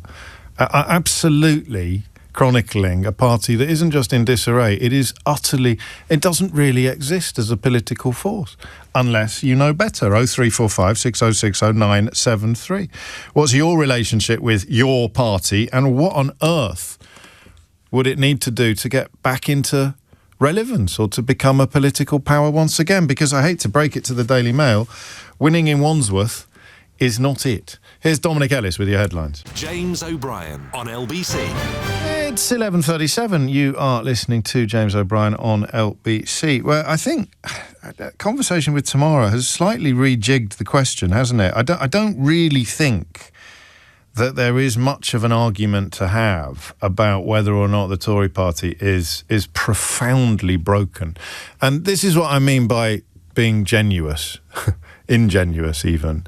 I don't necessarily like the two-party system, but I like to be able to understand politics, and I like politics that has no room for racist opportunists who, ever since Brexit, really have been in a position of unearned and utterly disastrous prominence. You keep telling people that all of the problems in the country are the fault of foreigners, then you do not ever fix the problems that the country has. So competing over who can have the most robust anti-immigration policies is part of a consequence of racist opportunists having too much power and influence, but it isn't going to be the only thing that party stands for. There's no planet upon which the Conservatives exist only to demonise immigrants and the Labour Party exists only to demonise immigrants. Nigel Farage exists only and exclusively to demonise immigrants. So I want the Tory party to be... what's the word that I want? To be both relevant and effective. And the thing I find utterly confusing is the way in which the traditionally Tory-supporting media keeps telling me that the Tory party under Kemi Badenoch is doing really well. I don't know whether it's delusional or dangerous or both. But I want you to believe me when I tell you that I want the Conservative Party to be in good health. And I can't see that it is. That, I suppose, is the first thing you could do post-Tamara in Telford. You could tell me that the Conservative Party is actually in good health and persuade me. Yeah, or maybe not persuade me, but at least make a decent case for arguing that things are actually going well. All this talk of Kemi-naissance and renaissance is... accurate, and it is persuading you. But the question I think we probably should ask now, rather than is it in dire straits, the question we should ask now is why? How much of this is on Kemi Badenoch, and how much of it is down to things beyond her control? How much of the Tory party's current plight? I mean, you look at where it came in the Manchester mayoral election, and you look at some of the newspaper coverage of how well everything is going, and you honestly think that you've woken up in some sort of parallel universe. It's, to me, in terms of bonkersness, this is up there with dedicating 15 pages of your newspaper to the plans by a young couple, a young family currently based in California to move back to Britain. I look at the coverage, the desperation to believe that... there is something going on here that merits the word renaissance or revolution or resurrection. And then I look for the evidence to back it up, and I find precisely nothing. So either tell me why you are more optimistic than I am on 03456060973, or tell me what it is that has gone so horribly wrong for the Tories. Because if we can unpick that, I don't agree with Tamara that it was about having Rishi Sunak inflicted upon the party. You'd have taken Mr. Blobby by the end of Liz Truss's premiership, wouldn't you? And you'd have counted your lucky stars that you'd replaced her with him. So it's how much of what is going on now. Look at Makerfield. Look at the Manchester mayoral election. It got a nice result in one by-election in Scotland, but that's linked 157% to the oil industry and the jobs in that constituency that would be protected by drilling for more oil or gas in the North Sea. There's nothing there. There's nothing more to read into that.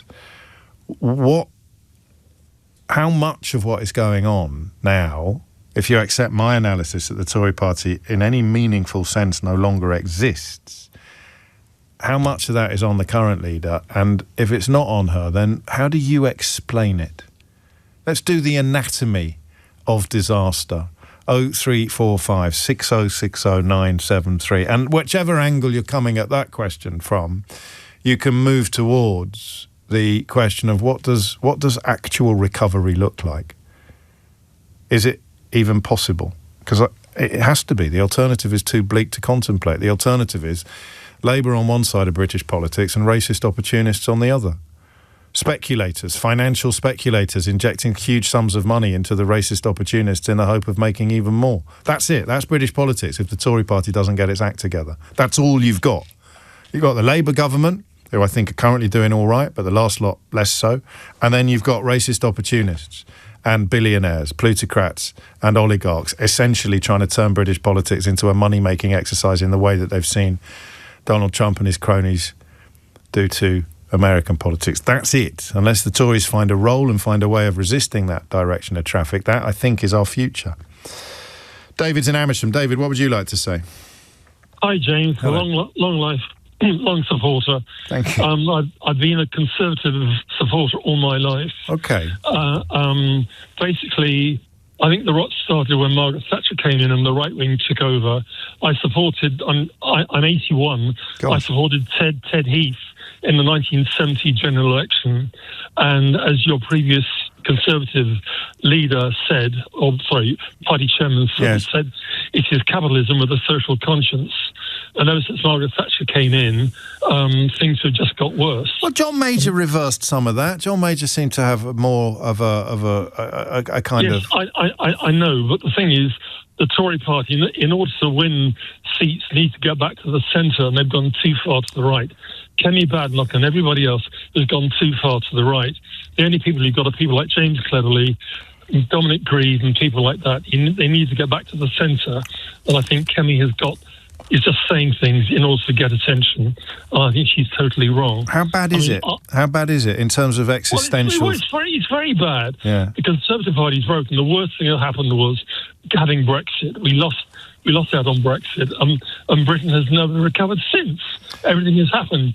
You lost 4 to 6% of GDP, tax revenues have gone down, and there's not money enough to pay for the social services, and that's the current state. And Andy Burnham has got a mission impossible task. Yes, and of course the populists or the racist opportunists or whatever you prefer to call them are waiting in the wings to blame it all on things that are not remotely responsible for the problems that you described. I agree. People like Farage are absolute scum. Well, I don't like that word. I don't like that word, and I appreciate you wouldn't use that normally, but that's not a word that we can let go unchallenged. I want you to tell me whether or not you can see any way back whatsoever, because you can talk about the centre ground, you can talk about the the Dominic Grieves of this world. He's not even in Parliament anymore, and he wouldn't get on the candidates list, David. No, I know. That's the thing I find most incomprehensible about the current plight. So, in terms of what it would actually mean, rather than the sort of pithy soundbite of getting back to the centre ground, what would that actually look like in meaningful, digestible tactics? Well, basically, it would mean increasing things like income tax, which Keir Starmer wanted to avoid at all costs because he wanted to get back in. He wanted to be Prime Minister. Got to raise money to fill the holes in the economy and stop pretending that they're caused by recent arrivals or arrivals from overseas. Because we've lost money because of Brexit. How far away are we from a day when a Conservative politician, let alone a Conservative leader, could actually say with their full chest, Brexit was an unmitigated disaster and it should never have happened? At least another generation. It's going to take 10, 15 years to repair the damage. I could vote for the Lib Dems. I think Green Party are the extreme, as are Restore and Reform the extreme. And you need to get back to the centre ground. And of course, part of the process that you're describing probably involves the demonisation of the word centrist. It became a great term of abuse, whether you were leaning a little bit to the left or a little bit to the right. Not long ago, centrists were the enemy, were the worst people in UK politics. David, thank you, and I apologise for telling off an 81-year-old man, but I don't like language like that on any political discourse, and I'm sure on reflection you would agree. But that idea of what it would look like, absolutely extraordinary to reflect upon the fact that you can't really find anybody to argue that everything's going all right, actually. Best case scenario, this is disastrous, but it will soon pass. And then you're going to have to put some flesh upon the bones of what the future would actually look like. Brexit, isn't it? It just is. Whether you're a Labour politician or a Conservative politician, all of the conversations we have about improving things and making things better that ignore the biggest driver of why things are worse than they need to be are, at the very, very least, compromised and at worst, utterly pointless. 11:48 is the time. As you are probably aware, Natasha Clark, our political editor, is in Ukraine for Andy Burnham's first official visit as Prime Minister, and we will be catching up with her dispatch from Ukraine after this. James O'Brien on LBC. Scumgate on LBC now, getting a few questions of whether or not I was a bit tough on the last fellow with that. It's a word I used about 1 million years ago to describe a footballer, and I thought in retrospect, it's not a word that you need to use. You've sort of lost powers of articulacy if you need. I don't know. I could be wrong. Anyway, that's free speech, I suppose. And that is what we're talking about, in a sense, the demise of the Tory party. Malcolm Rifkind identifies a loose umbrella under which conservatism in this country has historically or traditionally congregated. And I like it, although, as he says, there's a risk of oversimplification here. But you're looking at the rule of law, the liberty of the individual citizen, the need to curb arbitrary government, and the promotion of wealth and comfort for the population as a whole through free enterprise. And within those parameters, or beneath that umbrella, you can brook an awful lot of disagreement. And yet, Kemi Badenoch is not presiding over a party that fits that description. She is not allowing you to become a parliamentary candidate unless you agree with her and disagree with previous leaderships with regards to the European Convention on Human Rights, one of Winston Churchill's proudest legacies, and indeed the net zero environmental policy, which was brought in by Tories.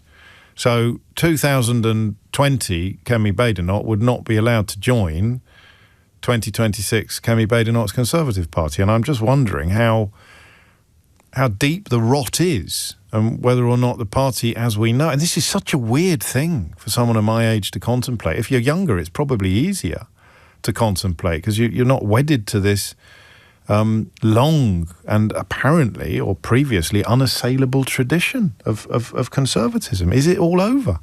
It can't be, can it? Roland's in Chelsea. Roland, what would you like to say?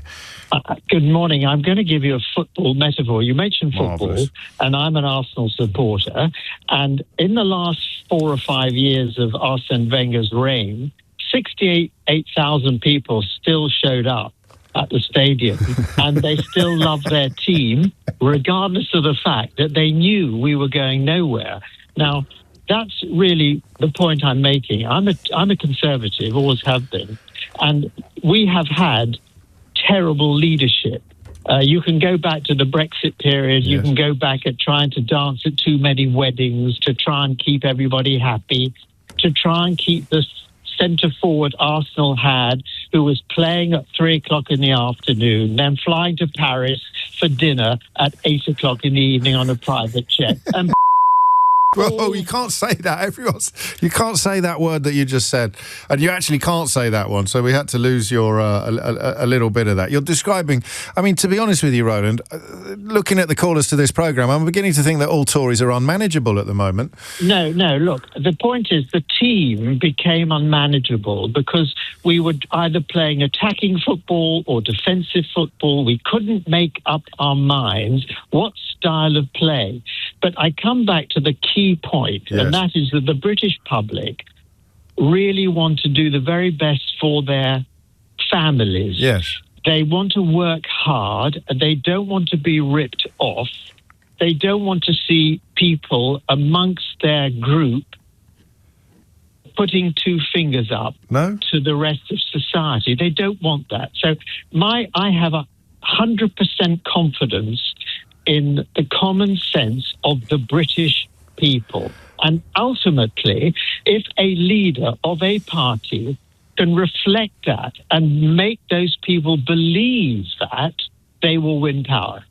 They can bring it all back. I mean, I admire your optimism. When I talk about footballification of politics, the idea that a scarf is tied so tightly around a supporter's neck it cuts off the flow of blood to the brain, historically I meant it as a negative. It's a bit like the way that your striker or your defender could break somebody's leg and you'll insist that the referee has been a terrible mistake by sending the person off. It's a blind loyalty that you're describing. But, no, but it isn't. But you've gone further.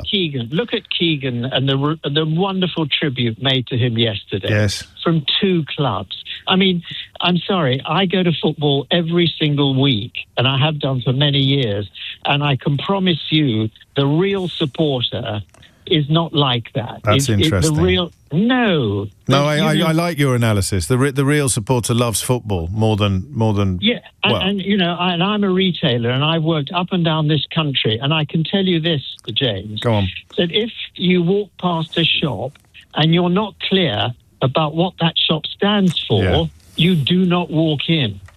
You really don't. And there are national chains in this country, they couldn't make up their mind whether they wanted to go for the teen customer or the lady in her 70s.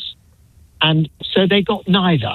Yeah, I like both of your analogies, but neither of them lead us towards your answer to the next question, which is, what does recovery look like then? And I want something a little bit more substantive than... Recovery looks like consistency, not waving from one side to the other because you think that's what's going to get you votes, not supporting one element of the society as opposed to another, but going to the core of what the British public really want and stand for. Freedom.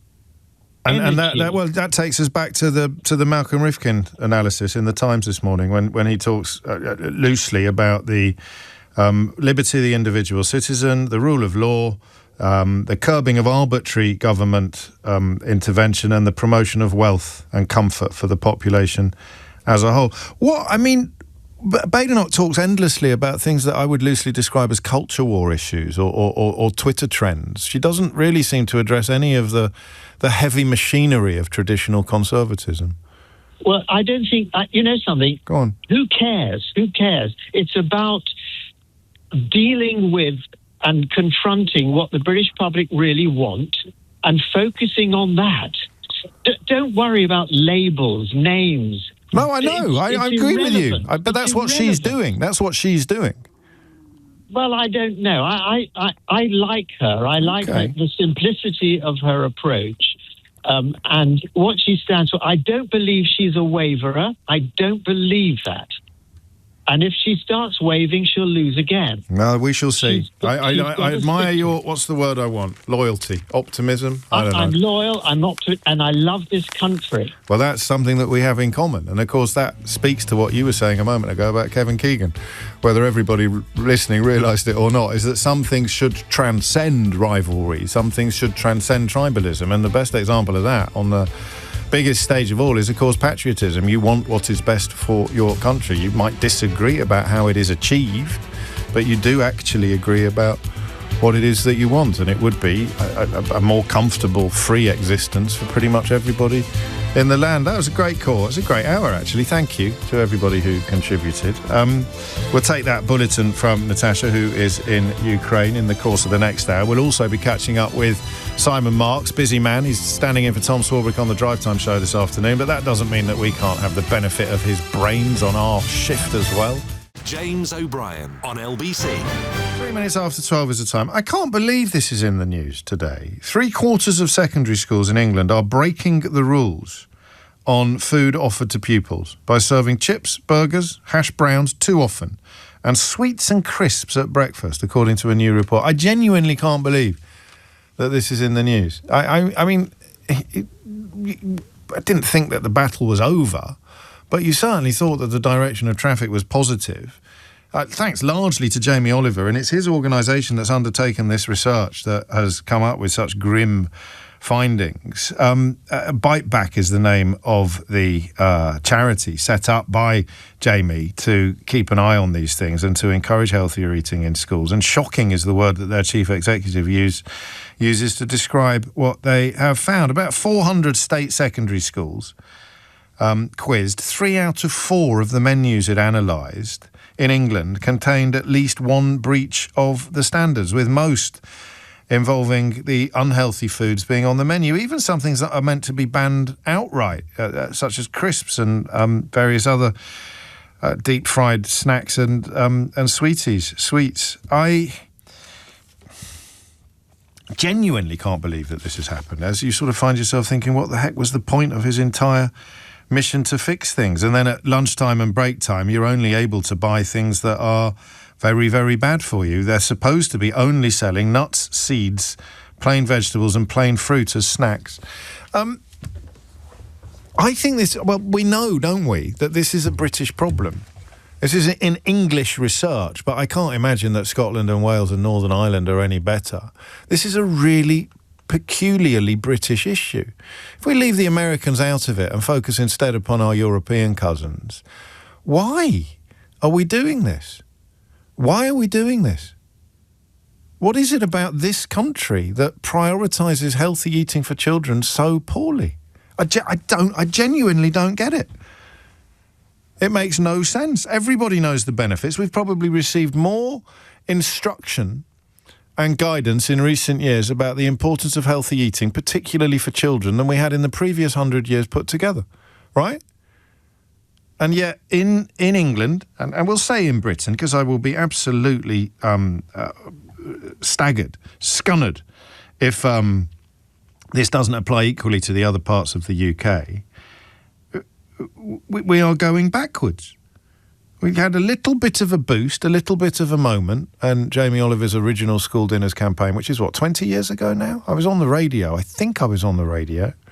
So I've got colleagues now who are of an age that means their school dinners transformed in front of them. Out went the turkey twizzlers, in came the healthy food. And they still fondly remember the massive improvement in food quality that happened while they were actually in school. And then you find yourself hitting the reverse gear. These findings are very alarming, says the chief executive of Bikeback, Darcy Williams, and expose a system that is fundamentally failing our children.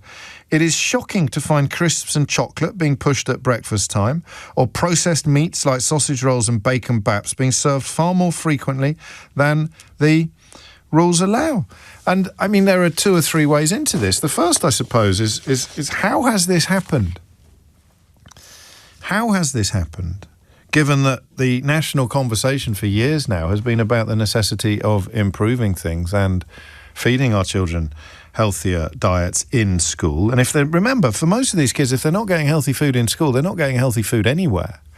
But I think the angle that interests me most is probably the British angle. You know what I'm going to say now, don't you? Keith does.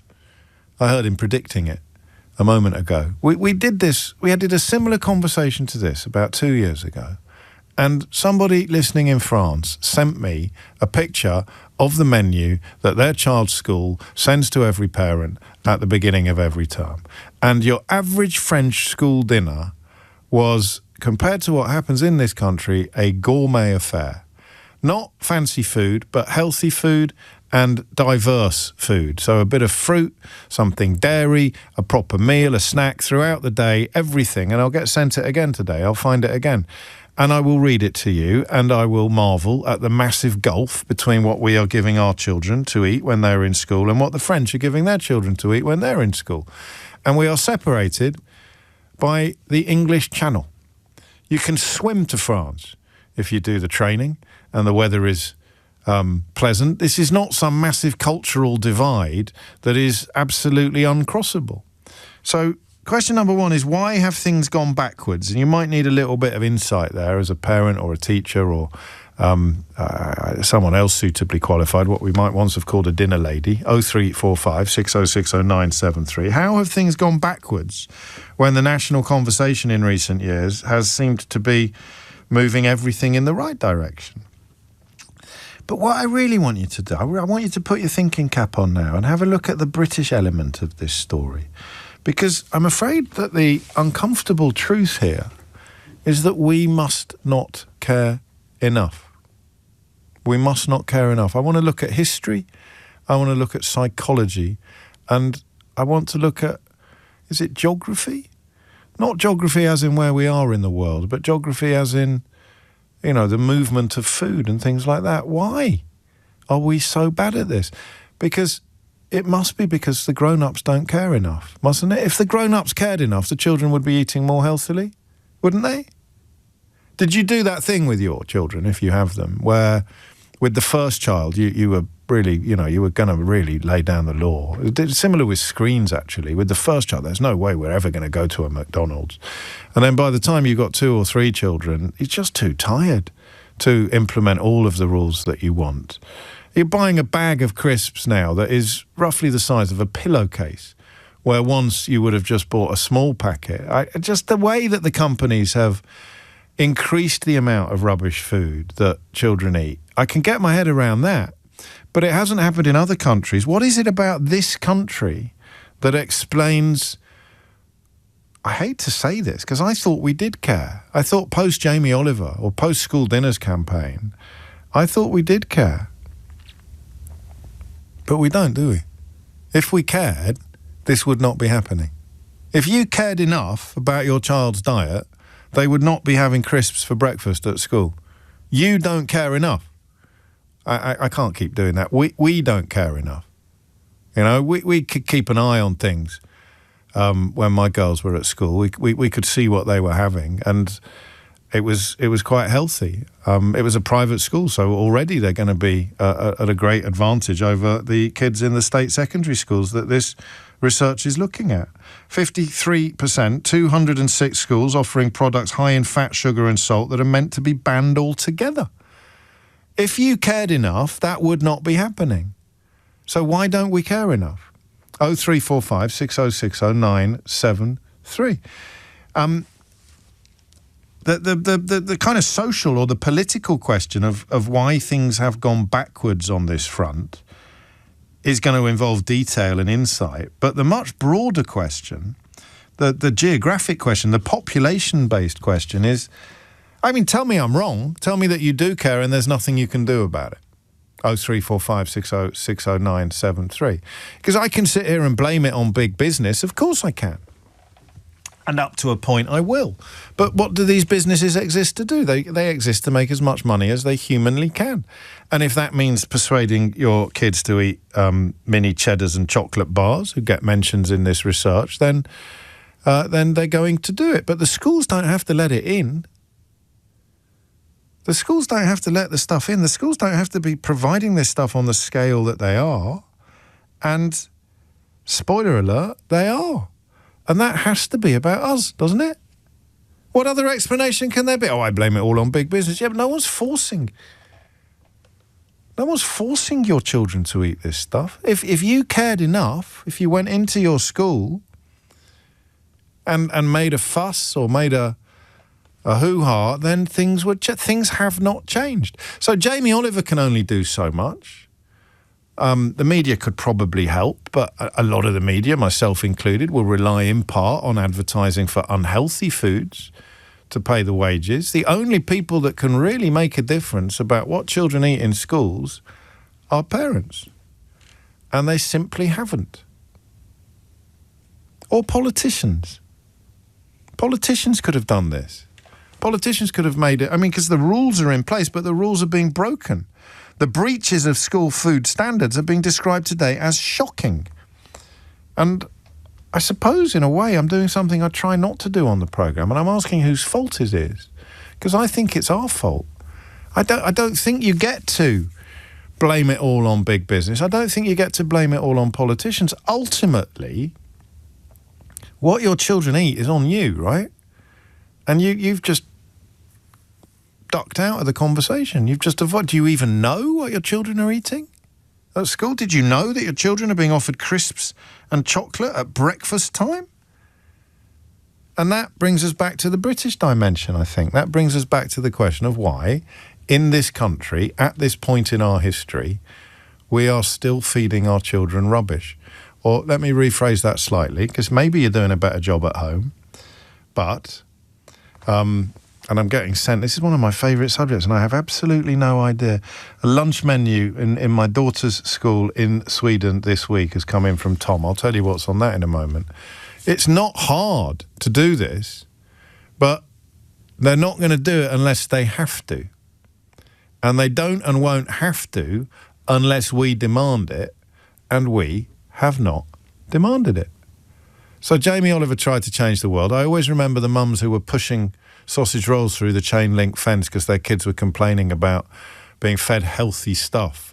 So in an act of love for that mother, don't forget that. It might look to you like appalling behaviour, but for them it's an act of love. Why are they doing it? Because they love their child and they want their child to be happy.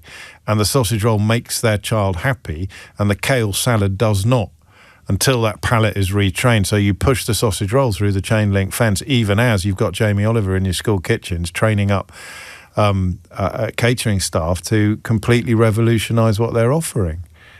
And as soon as he turns his back, everything goes backwards again. That's got to be on us, hasn't it? Why? What is it about this country that... And you don't get to wriggle off the hook on this. I wish I could.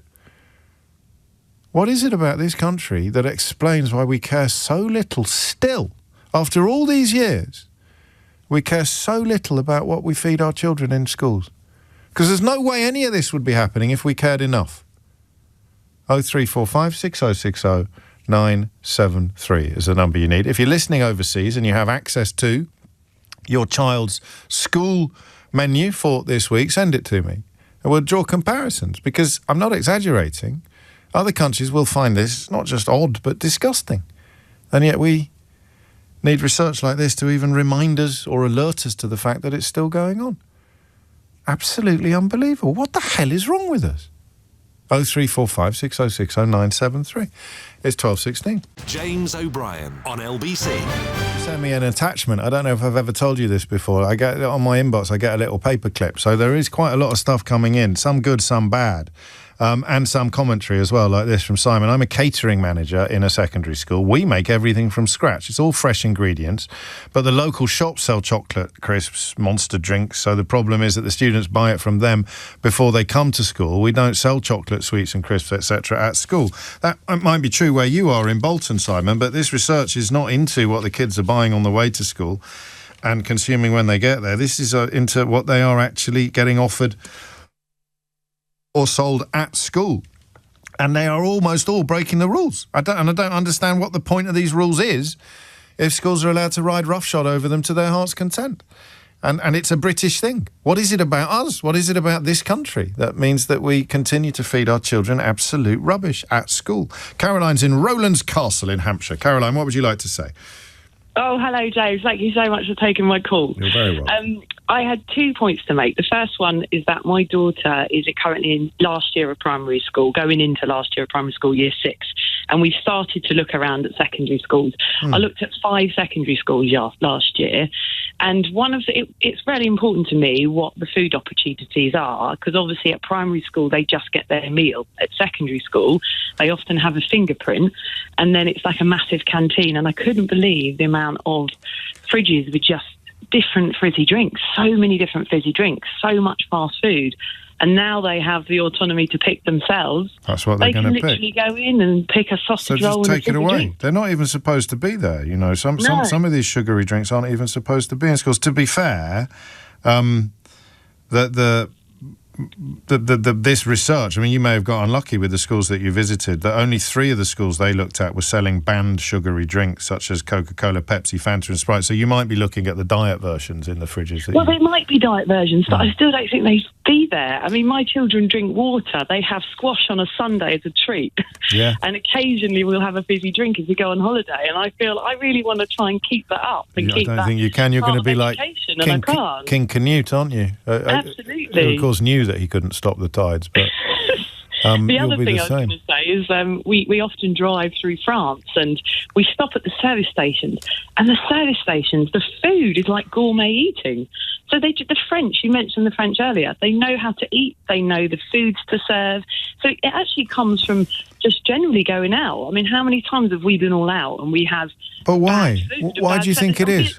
It. What do you think it is? I mean, it's not enormous differences between our economy and the French economy, or our history and the French history. What is it about this country that A, means we all have a pretty grim relationship with ultra-processed food or fast food or junk food or whatever you want to call it, but B, even after all these years, our schools are still feeding crud to our kids? Why? Yeah, I don't know. I just don't know, and I really want it to stop. James, I was the person that accosted you in Leicester Square a few weeks ago. Do you remember I do, yes. I gave a shout-out to your dad. Did he hear it? You did. I did it a bit late. I did it a couple of days later. What I enjoyed about that, Caroline, was that, as I told you at the time, I was with my boss. So it's always nice when someone wanders up to me and I'm actually with my boss at the time and he goes, God, they really like you, don't they? And I said, well, it wasn't actually Caroline that really likes me, it's her father, but I'll take what I can get. I told you, I get wound up, but then I listen and then I'm hooked, you see, and I think, I've got to ring in now, haven't I? I've got to say something. And here you are. Will your dad be listening? Of course he will. Is it Paul? Of course he will. He listens every day. So there you go now. That's it. You've made the big... It's Paul. Your dad was called Paul, wasn't he? Paul, that's it, yeah. All right. Thank you, Caroline. And hello, Paul. She's done well. She's done well there. Nice contribution. But I don't think we're going to get an answer to what it is that is peculiarly British about this issue, about this relationship. 22 minutes after 12 is the time. Les is in Cannock. Les, what do you reckon? Hi, James. First-time caller, but long-time listener. You're very welcome. I put it down to the academisation of schools. I was a governor at a school for over 20 years, most of it as chair of governors. Yeah. We were still what's called a maintained school, which was run by the local authority. We, as a school policy, followed the National Nutrition Guidelines, sort of following the Jamie Oliver turkey Twizzler situation. And we always made sure that we had a proper, balanced meal served to the children. I think we fought off academisation because I think it's been an absolute shambles for schools in a lot of ways. But you see, what happened is that academies are now outside of the auspices of local authority rule. They can do their own thing. And, of course, the whole point of academisation is to generate profit. So what they're doing is sacrificing the kids' dietary needs for making profit. I mean, I'm not going to challenge anything that you've said because I haven't got the information in front of me that I would need to do so. But I presume that there are people running academy schools who would dispute the fact that they're prioritising profit over everything else, they would. Including, they don't charge fees, but they are funded directly via the state from central government and don't need, therefore, to sort of pursue local council policies or rules. So as far as you know, they don't, this research, as far as I can tell, doesn't distinguish between secondary schools that are academies and secondary schools that are not, but you would think that the ones that are academies are more likely to be ducking out of the rule system than the ones that are not. That is certainly my opinion. Well, you are because entitled they're allowed to your to duck out of rules. On everything else as well. On everything else.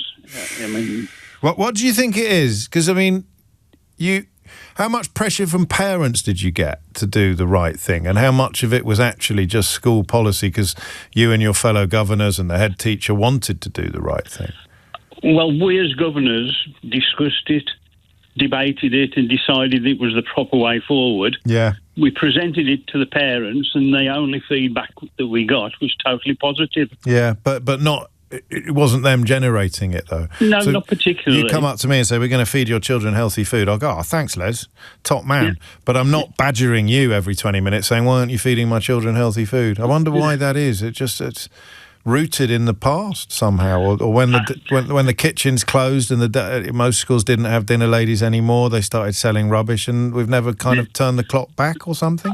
I think they just assumed that we were feeding them healthily. Yeah, fair enough. And so there'll be parents reading this today having a conversation with their children about what they get at school. And so you don't have chocolate bars at school, do you? Yeah, of course we do, Mum. Yeah, of course we do. I have one every morning. I have a Snickers for breakfast every day.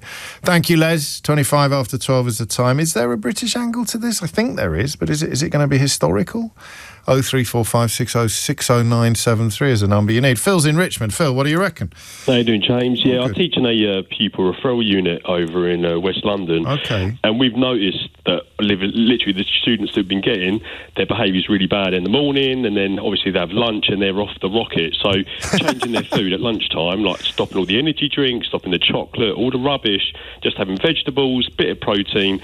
We've been noticing their behaviour's been getting a lot better over the last, 6-7 months, and hopefully implement it again in this term as well. You can't stop them buying stuff outside of the PRU on their way in. That's true, but I searched them coming in, so it's like airport security. Any energy drinks? Oh no, James, not allowed. Cigarettes, all that kind of stuff. You always get rid of them. And was it difficult at first? Did they turn their noses up at first, or did the nice food find a nice home relatively quickly? Well, you know what, we're quite lucky because we're part of a college, so a lot of the students who are doing a GMVQ level 1 in food hygiene, we have the food that's prepped by them, so gorgeous hot meals every day. They have a choice of 3 different things as well, and I think that's definitely the selling point. And we're quite lucky because obviously lots of PRUs don't get that. No, of course not. And that is actually the chicken and egg, pardon the pun, but that's the point, isn't it? Is that the children aren't just going to be healthier physically; they're going to be better pupils. They're going to be easier to teach, and they're going to learn more. Absolutely. And also, James, implementing get exercise first thing in the morning. Like I said to my manager, get them in, get them outside, get them enjoying themselves, then coming in, getting ready for learning, nice meal, and then in the afternoon, everything runs nice and smooth. So, really nice with that. Yeah, I mean, some of the stuff I'm being sent is extraordinary, actually. Thank you, Phil. And so it can be done, that's the point. Admittedly, not necessarily on that level for every school. So I'm going to try and read, without my spectacles, some of the stuff that you're sending in to me on small formats. Chicken nuggets and chips with an OT flapjack. Chicken nuggets and chips with a vanilla ice cream. That's Mondays. Tuesdays, vegan burger. That's all right, isn't it? Well, is it, though? Because that might be ultra-processed. Ham-packed lunch, jacket potato with cheese and beans. Yeah, I mean, you wouldn't get that in France. That's from Matt, his daughter's primary school on the first day of term. Here is one that is definitely from Britain. Southern fried chicken and sweet chili mayo baguette. A quick look at the ingredients. 64% chicken breast. Raising agent, sodium bicarbonate, disodium diphosphate, black pepper extract, garlic powder, modified maize starch, sugar, white pepper, yeast, dextrose. I mean, it's supposed to be a chicken sandwich. It should be chicken and bread. This can't be real. Hope all school kids had a great summer's holiday. Back to school tomorrow, kids. Great school kids menu at lunchtime, so pop in. This has been sent to me from Melissa. Are you ready for this? Chips. Chips and a sliced roll. Chips and cheese. Chips and cheese and beans. Chips and curry. This isn't the school menu. This must be a shop round the corner. Also, morning break time till 11. No, it's not. Are you ready? So this is extraordinary. There was a joke when I was a kid. I can't remember where it was, and it wasn't even a very brilliant joke, but it was like egg and chips, sausage and chips, beans and chips. Sorry, the chips are off. That was the joke. But this is that come real. This is a school menu. Chips slice roll, chips and cheese and beans, chips and curry, chips and cheese and curry, chicken nuggets and chips, sausage and chips, cheeseburger and onions, toasties. That's probably the healthiest thing on the menu. Chicken and chips, chicken burger and chips, pizza and chips, kids meal deal. £3. Good grief. I think this must be in Scotland because they've also got a can of iron bread. That can't be a school menu. Is that a school menu? Surely that's a local cafe. What? Anyway, in France, or indeed in Sweden, you would be getting a selection of healthy dishes. So why, in this country, are we still getting everything so wrong? 0345 6060 973 is the number you need. We'll be moving on to rather different territory in a moment. We not only have to catch up with Simon Marks and recent events regarding Donald Trump, but we also have to catch up with Natasha Clark and Andy Burnham's ongoing visit to Ukraine, where Natasha is in attendance and from where she has filed a dispatch. You probably heard the sound quality in the news there. My friend Scott is obsessed with a radio phone-in that we're never going to have, which would be this. Have you ever fallen down a well? That's the phone-in that he dreams of me one day doing on this programme. Have you ever fallen down a well? Judging by the sound quality of Natasha's dispatch from Ukraine, I think we can at least today work out what that might sound like, even if we would never get any answers to the question of what it might actually feel like. 12:30 is the time. Matt Hewitt has your headlines. James O'Brien on LBC.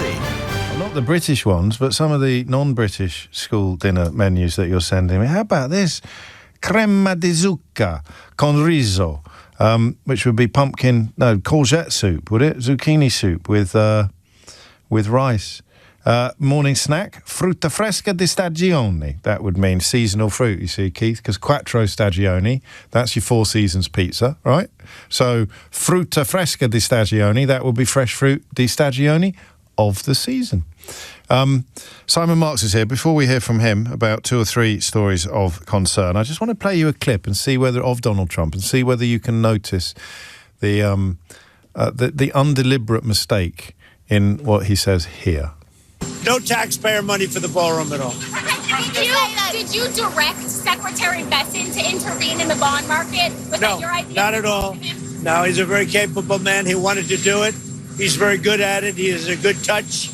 Very good natural touch for the bonds and interest, and he did that, yeah. The yields have come back up since then. Have you talked to him about another type of intervention? Is that something he will be doing? We have many types of intervention. That's one. The ultimate intervention is our military. And if we have to use that, we will, yeah. But have you heard that before? I have not. How? Here you go. Here's a question you weren't expecting. How might the military intervene in the bond market, Simon Marks? I have absolutely no idea, but it can't be good, can it? It definitely can't be good. I mean, the broader point also to make is he keeps going to the mat and saying that Scott Bessent is a brilliant guy. He absolutely knows what he's doing. Yeah. We had last week Vice President J.D. Vance saying that Scott Bessent was absolutely on top of the fact that the national debt in the United States for the first time last week rose above $40 trillion. And they keep blaming the Biden administration for it, but when you look at the numbers, Joe Biden, who, let's be fair, he did engage in an orgy of public expenditure, inflated the national debt by $8.4 trillion. Donald Trump is responsible personally for more than a quarter of the national debt. Seriously? He has inflated it by $11.5 trillion. And he's only just getting started in his second term. On the other hand, I read that Barron Trump has made about $150 million personally since his dad became president for the second time. So swings and roundabouts. Yes, Simon. It is swings and roundabouts. His father, of course, is $2.2 billion better off, and that's the money that we know about since his return to the Oval Office, which we are all supposed to believe is completely coincidental and has nothing to do with anything untoward that might be taking place behind the scenes, as various people seek to pay what has become known as the Trump tax on the part of many big corporations in the United States who invest in various businesses that the president happens to own. We've also seen, by the way, Liberty Financial.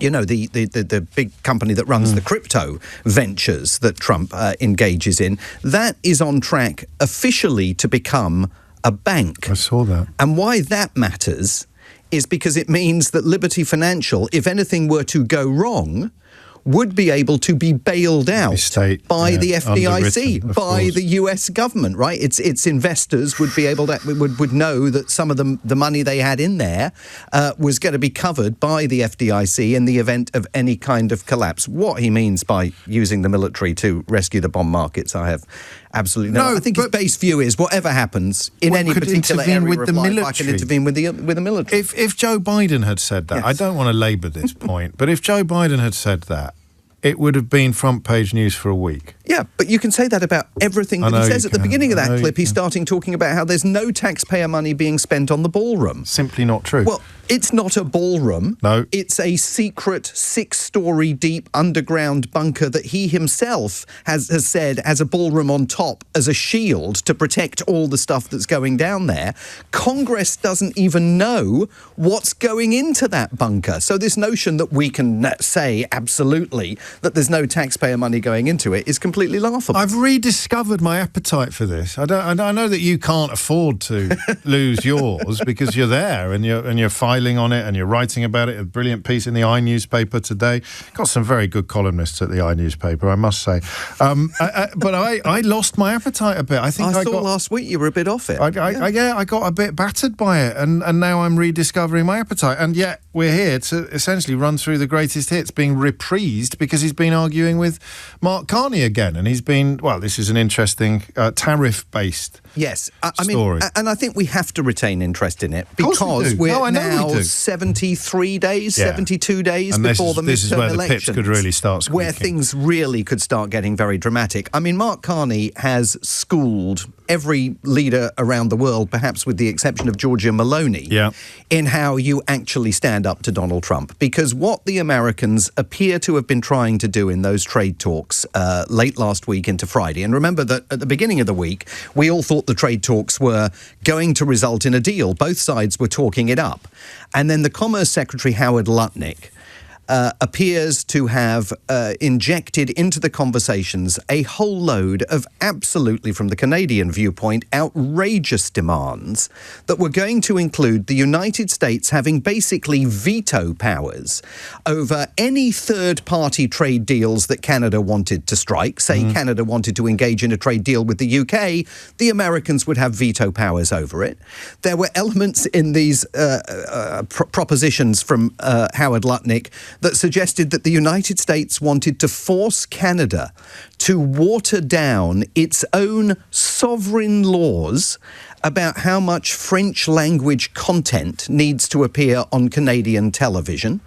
I mean, at every step, it was the United States basically trying to co-opt Canada into becoming America's 51st state. And so when Mark Carney said we were attacked, that was not simply a reference to the way he was feeling about the trade negotiations, but it was a response to the way he was feeling more broadly about Trump, who again on social media over the weekend said they want the benefits of being an American state without being an American state. The other issue that the Canadians identified was total disarray within Donald Trump's inner circle, with Lutnick and the US Trade Representative Jameson Greer at war with themselves over what this deal should look like. And Carney said, enough, I'm walking away. And if you want to impose 50% tariffs on $20 billion worth of Canadian exports, I will impose dollar-for-dollar reprisal tariffs, and we're going to find out what those are in the next couple of days. And as you say, it is an approach that very few other world leaders have taken, and yet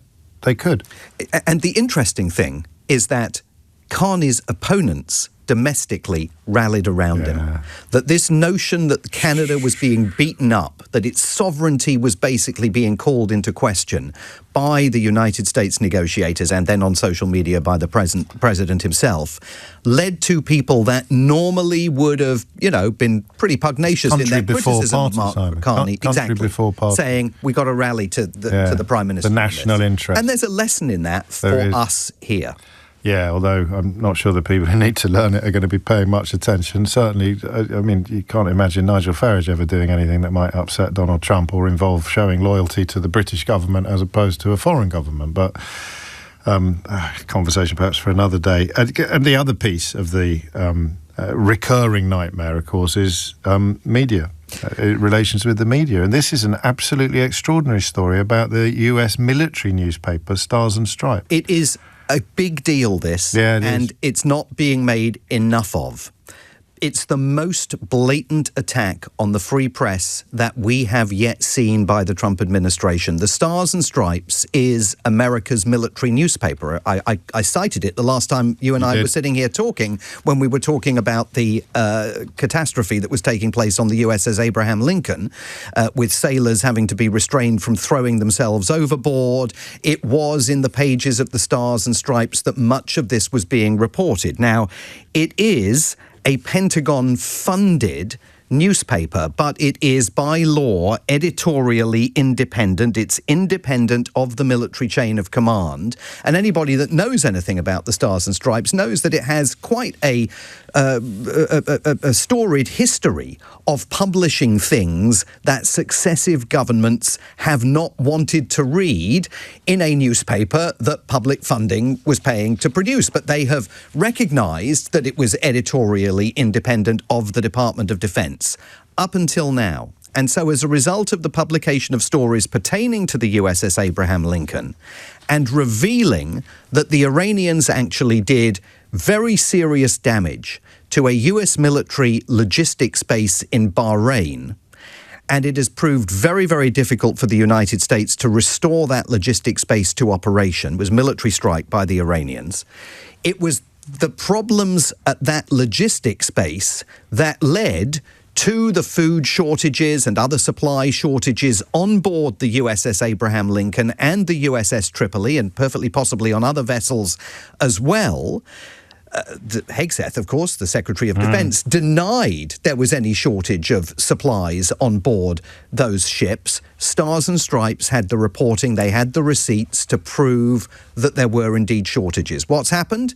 The editor of Stars and Stripes has gone, the reporter who reported the story has gone, the publisher has gone. 2 of the 3 of them fired. The publisher announced that he was retiring before it looked like he was going to get fired. And that sends just a staggering message to journalists all over the United States about the level of intolerance that this administration has for reading things that make very unwelcome headlines in the Oval Office. But no challenge to the accuracy of the reporting. Simply the dismissal of the journalist for, quotes, insubordinate. I know they're denying it, but they're not providing any evidence to refute it. I mean, there has been a challenge in that President Trump has insisted that the families of sailors aboard the Abraham Lincoln were not angry and frustrated about the treatment of their loved ones. And he's denied that there were any supply issues on board the vessel. And as you know, he's now sent a new aircraft carrier, finally, to provide the Lincoln's crew with some alleviation after they've spent more than 270 consecutive days at sea without putting into port. Trump denied that was a record. I mean, all of that is just factually untrue. So he hasn't offered any counter facts. Instead, he's engaged in a counterfactual to say that this simply isn't true. Well, the families say it was true. The sailors aboard the vessel say it was true. The military newspaper says it's true. The military newspaper says it's true. And the historic record shows that the Abraham Lincoln has been at sea longer than any other aircraft carrier without putting into port. That's not an opinion, Simon Marks. That's counting. And this is, I mean, this goes back to 1791, doesn't it? This is a constitutional issue. The freedom of the press is protected by the First Amendment, and now you get fired. Yes. I mean, I suppose that one could argue that the Stars and Stripes employees were at risk on the basis that this is a Pentagon-funded newspaper. But what they have done is pierced the independence that the newspaper enjoyed from the military chain of command. It may well be that upon reflection we discover that, like the independence of the Department of Justice, that turns out to be traditional, but not in any sense constitutionally guaranteed. But there is absolute constitutional guarantee over freedom of expression. And these three, the publisher and the two journalists, I think are going to find themselves quite possibly in a position where they bring a claim. And speaking of people who have brought a claim, we've spoken in the past about Karen Attiah from the Washington Post, who was fired. I see an arbitrator is now saying within the last hour that the Post has to rehire her. She was fired over things that she said on social media regarding the killing of Charlie Kirk, and she's taken that to arbitration. And just this morning, it's being reported back in the US, the arbitrators say in the Washington Post, Jeff Bezos owned, in large measure prostrate before the Trump administration since January of 2024, when Donald Trump returned, of January 2025, when Donald Trump returned to power.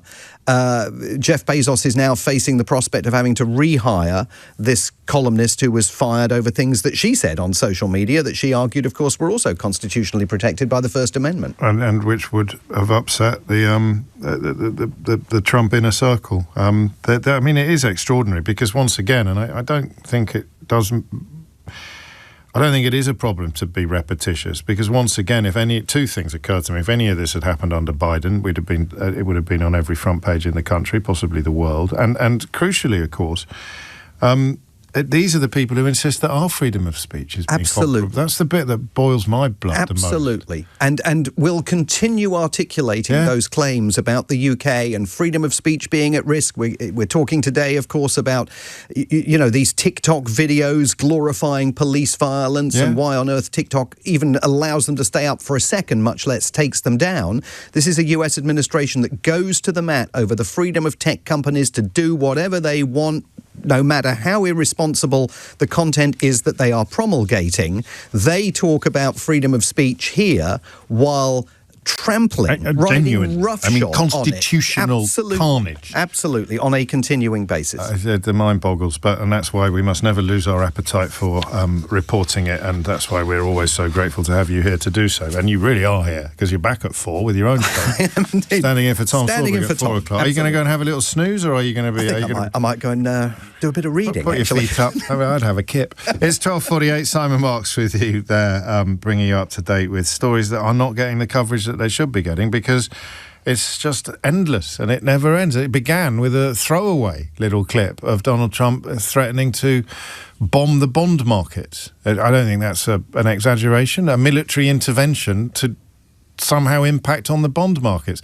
I'll tell you for now, for sure, if it were possible to bomb the bond markets, then Liz Truss would have done it. It's 12:49. James O'Brien on LBC.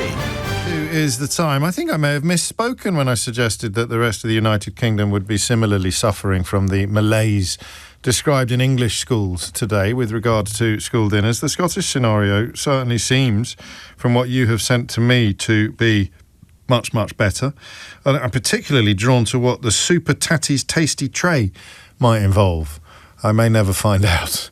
12:52 is the time. Now, as you know, the Prime Minister, Andy Burnham, has made his first official overseas visit as Prime Minister, and he has chosen to visit Ukraine, where, among other things, he will be sharing the intelligence that they need, or the details that they need, British expertise, British blueprints to allow them to make their own long-range missiles. This is the UK-made components of the Anglo-French Storm, Shadow and Scalp missiles to help Ukraine build its own version. Natasha Clark has accompanied him on this trip, and she filed this dispatch for you just a short time ago. Hi James, good morning from Kyiv. I'm travelling with Andy Burnham as he makes his first overseas trip as Prime Minister today. And at the centre of this visit, it's really about providing Ukraine with these blueprints to produce their own long-range missiles using shared British and French technology. But today, here on Ukraine's Independence Day, also a very clear message of support. I've just been watching Mr Burnham laying a wreath alongside other world leaders at a military cemetery just this morning, and in the last few minutes, on this bright morning in Kyiv, he spoke alongside President Zelensky at an Independence Day ceremony here in the heart of the city. Thank you for the incredible stand you have taken, because we are all stronger for it. Europe is stronger. NATO is stronger too. As President Zelensky has said, Ukraine is not a poor relative, but a strong ally. I'd go further still. Ukraine has been Europe's protector, not a drain on our security, but the front line of keeping Europe safe. A really rousing rallying cry, Andy Burnham there, saying how he essentially felt that this was his first foreign trip, and he hopes that people here recognise the significance of that, saying thank you to the Ukrainian people for their fight. He compared it to World War II, saying Britain was the flame of hope in Europe fighting back against the tyranny of the Nazis, and he said that today Ukraine was doing that against Russia, insisting that his support for Ukraine and our support for Ukraine is never going to waver. So Andy Burnham's first real moment there on the foreign stage. He's obviously spent most of the last month, his first month as Prime Minister, focusing on domestic matters, but this really is his first attempt to try and show himself as that statesman, which we know Keir Starmer was, of course, incredibly good at. And I'll be speaking to the Prime Minister a little bit later today. There are also talks with the Coalition of the Willing. Andy Burnham will chair those for the first time today. Another big moment. This, of course, was the strength of Sir Keir Starmer's time in office, these events on the international stage. So some pretty big boots to fill. Russia, of course, has been warning Britain of the consequences over its support for Ukraine. Today, he's stepping into those boots and essentially saying to Russia, doesn't matter what you say, we're going to continue to support Ukraine for as long as it takes. Thank you, Natasha Clark, live from Kyiv, where, as you hear, she is with the Prime Minister and indeed will be interviewing him in a little more length, at a little more length. That wasn't live, by the way. She sent that through earlier, and will be interviewing the Prime Minister later this afternoon, which you will hear later today on LBC. I liked that. Was it me, or was Andy Burnham perilously close to going a bit Steve McLaren there? It didn't quite. I mean, speaking very slowly, presumably because of the PA system or something like that. But you know, when Steve McLaren was managing a Dutch club and he started speaking English with a Dutch accent, was Andy Burnham just a little bit, was he flirting with speaking English with a slightly Ukrainian twang? I don't think, maybe not. I must have imagined it. I can squeeze in one more call before home time, and it is going to be Rachel in 4 Marks in Hampshire, and it's back to the school dinners, Rachel, and why Britain is so bad, or England particularly is so bad at this. What would you like to say? Hello, James. First time caller I am. Welcome. You sounded like Yoda then. First time caller I am. Yeah, sorry. No, I'd just like to bring a different perspective on it, basically. I lived in Italy for 25 years. Yeah. And I raised 2 children. I lived in a place called Castellamare di Stabia, which is near Naples. Lovely. So your neighbours. And just so that you know, the way they are, their mentality, their culture, it's all about food. obviously, but it's all about food. It's not the phone line. You're being scuppered by the phone line. So in a sentence, and I know in Italy the idea of a children's menu, in France as well actually, would be ridiculous. You just eat whatever everybody else is eating in slightly smaller portions. But why do you think we here are getting this so horribly wrong? I think that it's because the parents, the mother in particular, she puts a huge emphasis on food because it's so important to them as a mentality, and it was to me. And my children ate everything from scratch. There was, like you said... Yeah, and you're right, and maybe we don't do, because I did growing up. My mum was... Something happened maybe in the 1970s then that would explain this curious British relationship with food. I mean, the things you look back on fondly, like... I don't know, French bread pizzas and Finder's crispy pancakes. Maybe that's where the problem started. And it was almost like a sign of being comfortably off to be able to buy stuff from the freezer aisle rather than make... I don't know. And Rachel, I'm moving on only because you're... Well, two reasons. Number one is that your phone line was poor. And number two is that Sheila Fogarty has started gesticulating from the corner of the studio. I think you are right. I think it's more people having freezers. Yeah. Frozen food, mum's going back to work a bit more. That was certainly my family's experience, and it made more possible. Yeah, but why would that not have landed in Italy and France in the same way? We need to look at deeper demographic change, don't we, Sheila? We do, darling, we do. Not just ever. Not just at the Turkey Twizzlers. That is it from me for today. You can listen back to any of today's show on Global Player or the LBC app. They're both free, by the way. Stay up to date with all the latest news, videos and opinions. Podcasts galore, including mine, James O'Brien Daily, best bits from my LBC show every day. And full disclosure with Alexei Sale this week. Lots of lovely comments about that, by the way. It's he's a fascinating bloke, and I tell you what, he doesn't hold back. So do download the official LBC app for free from your app store now. Coming up at 4 on LBC, it's Simon Marks returning in for Tom Swarbrick, and now it's time for Sheila Fogarty.